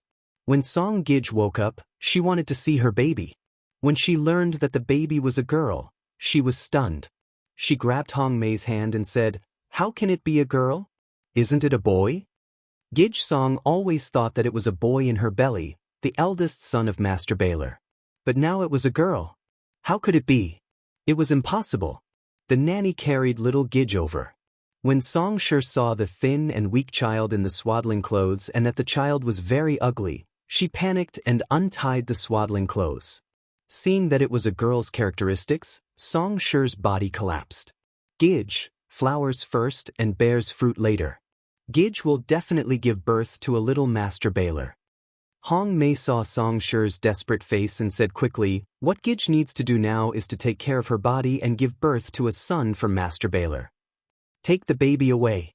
Song Sure said to the nanny and turned over in bed. Song Sure was extremely disappointed. It was so painful. She almost lost half of her life, but she gave birth to a girl. Lying in bed, Song Sure could hear the maids whispering outside the room. They were all saying that she was so delicate, but she gave birth to a girl. During the confinement period, Song Sure didn't go to see her baby. She threw the baby to the nanny. Song Sure was angry with the baby. She also hated why she couldn't give birth to a son. Maybe because Song Sure started it, women in the backyard began to get pregnant.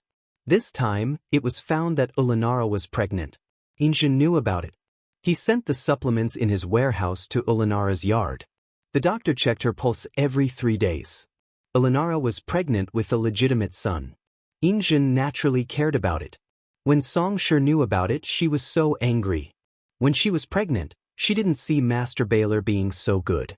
It was because the baby in her belly was not a son. Ulanara attached great importance to the baby in her belly. She handed over the housekeeping authority to Nyen, the concubine. Gij in the backyard didn't have to go to pay respects. She focused on taking care of the baby and didn't care about anything else. She was quite bold. She directly handed over the housekeeping authority. It was very bold. However, Ning Shu now had a new task. In the middle of the night, when everyone was asleep, Ning Shu went to the kitchen to boil goat milk. Then he took the goat milk to Gij's room. The nanny was sleeping soundly on the bed, and Gij was moving in the cradle. Ning Shu quietly put the goat's milk on the table to cool down. He then fetched some water to wipe the child's body. It was summer now, and the child's body was covered with heat rashes. Song didn't care about her child. Even the nanny didn't care about this child. Now Song was jealous and sullen. She stared at the pregnant Ulanara all day long. She hated herself for not giving birth to a boy. After wiping the child's body, Ning Shu applied some medicinal powder on the child's body. Heat rash was very itchy and the child would feel very uncomfortable. Then he took a small spoon and fed the child goat's milk. Goat's milk was very nutritious and should be able to replenish the body's energy. After being born for a long time, the child was still thin and weak. Ning Shu could only sigh. He really became a nanny. For the sake of the goat's milk, Ning Shu picked up the child and patted the child's back gently to prevent the child from vomiting milk. When the child fell asleep, Ning Shu put the child down and put it in the cradle. After Ning Shu finished these things, the nanny didn't wake up to see the child. No wonder the child would die. When Gij Song was pregnant, her pregnancy symptoms were serious. She didn't eat much, so the child didn't grow well. In addition, the child was very weak because of dystocia. The nanny didn't take good care of the child. After finishing these things, Ning Shu went back. The maid in the same room was still sleeping. Ning Shu quietly lay on the bed. The next morning he had to get up early to do things again. Ning Shu felt that his day was very fulfilling. Holding a broom to sweep the fallen leaves in the courtyard, Tongyu came out of the house and said to Ning Shu, meowing, "Gij wants to talk to you. Come in." Ning Shu put down the broom, tidied up his clothes and walked into the house. The Neo-Huru clan was sitting on a chair. Ning Shu quickly bowed to her. "This servant greets Gij. Gij is looking for this servant." The Neo-Huru clan said softly, "Nothing. I just want to ask you, who did you learn your medical skills from?" "When this servant was in the countryside, I learned a little from a barefoot doctor. I know some basic things." Ning Shu said. The Neo-Huru clan paused for a moment. Ning Shu said, "Take my pulse." Ning Shu asked, "Is Gij uncomfortable? This servant only knows some superficial things." "I can't say where it's uncomfortable. Take my pulse." The Neo-Huru clan curled up the corner of their mouth. Ning Shu could only take the Neo-Huru clan's pulse. He withdrew his hand and said, "Gij's body is very good." The Neo-Huru clan nodded. "You can go back to work." Ning Shu was somewhat confused. He could only bow and retreat. Then he began to sweep and wipe the floor. Ning Shu was keenly aware that someone was looking at him. He turned his head and saw the Neo-Huru clan's personal maid, Tongyu, looking at him. Ning Shu put down the rag in his hand, walked over and bowed. He asked, "Sister Tongyu, what's the matter?" Tongyu looked at Ning Shu and asked, "You just took Gij's pulse. How is Gij's body?" Ning Shu said, "Gij's body is very good." The Neo-Huru clan's body was indeed very good. She also paid attention to maintaining her health. Otherwise, she wouldn't have lived to the age of 80 and lived through 3 dynasties. Then why isn't Gij pregnant? Tongyu whispered in Ning Shu's ear. It turned out that she was worried about this matter. Ning Shu felt that there was no need to worry about the Neo-Huru clan at all. If there were no accidents, the future Qianlong Emperor, Hong Li, would be born from the Neo-Huru clan's belly. "Gij, don't worry. Gij's body is very good. She will be pregnant soon." Ning Shu said with a smile, "Gij will definitely be pregnant. There is no problem with her body." Tongyu said, "Oh, do your job well." Ning Shu's job every day was to clean the entire courtyard. He only needed to clean the entire courtyard once a day. The rest of the time was up to him. After finishing his work, Ning Shu would make some small sachets to repel mosquitoes and dry powder to remove dampness. These could be applied to Gij's body to reduce heat rashes. On such a hot day, the child should be washed more, but the wet nurse would find it troublesome and refuse to do it. Gij Song, as a mother, didn't care about her daughter. How could others care about the child?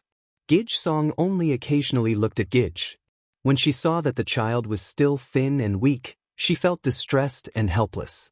In short, it was because the child was not a boy. Gij Song's attitude of neglect made the wet nurse not care about the child.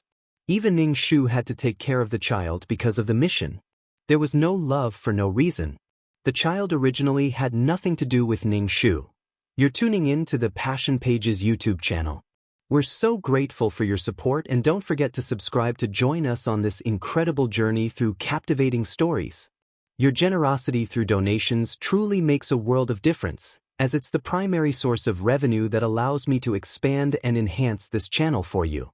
Thank you from the bottom of my heart for being a part of this adventure.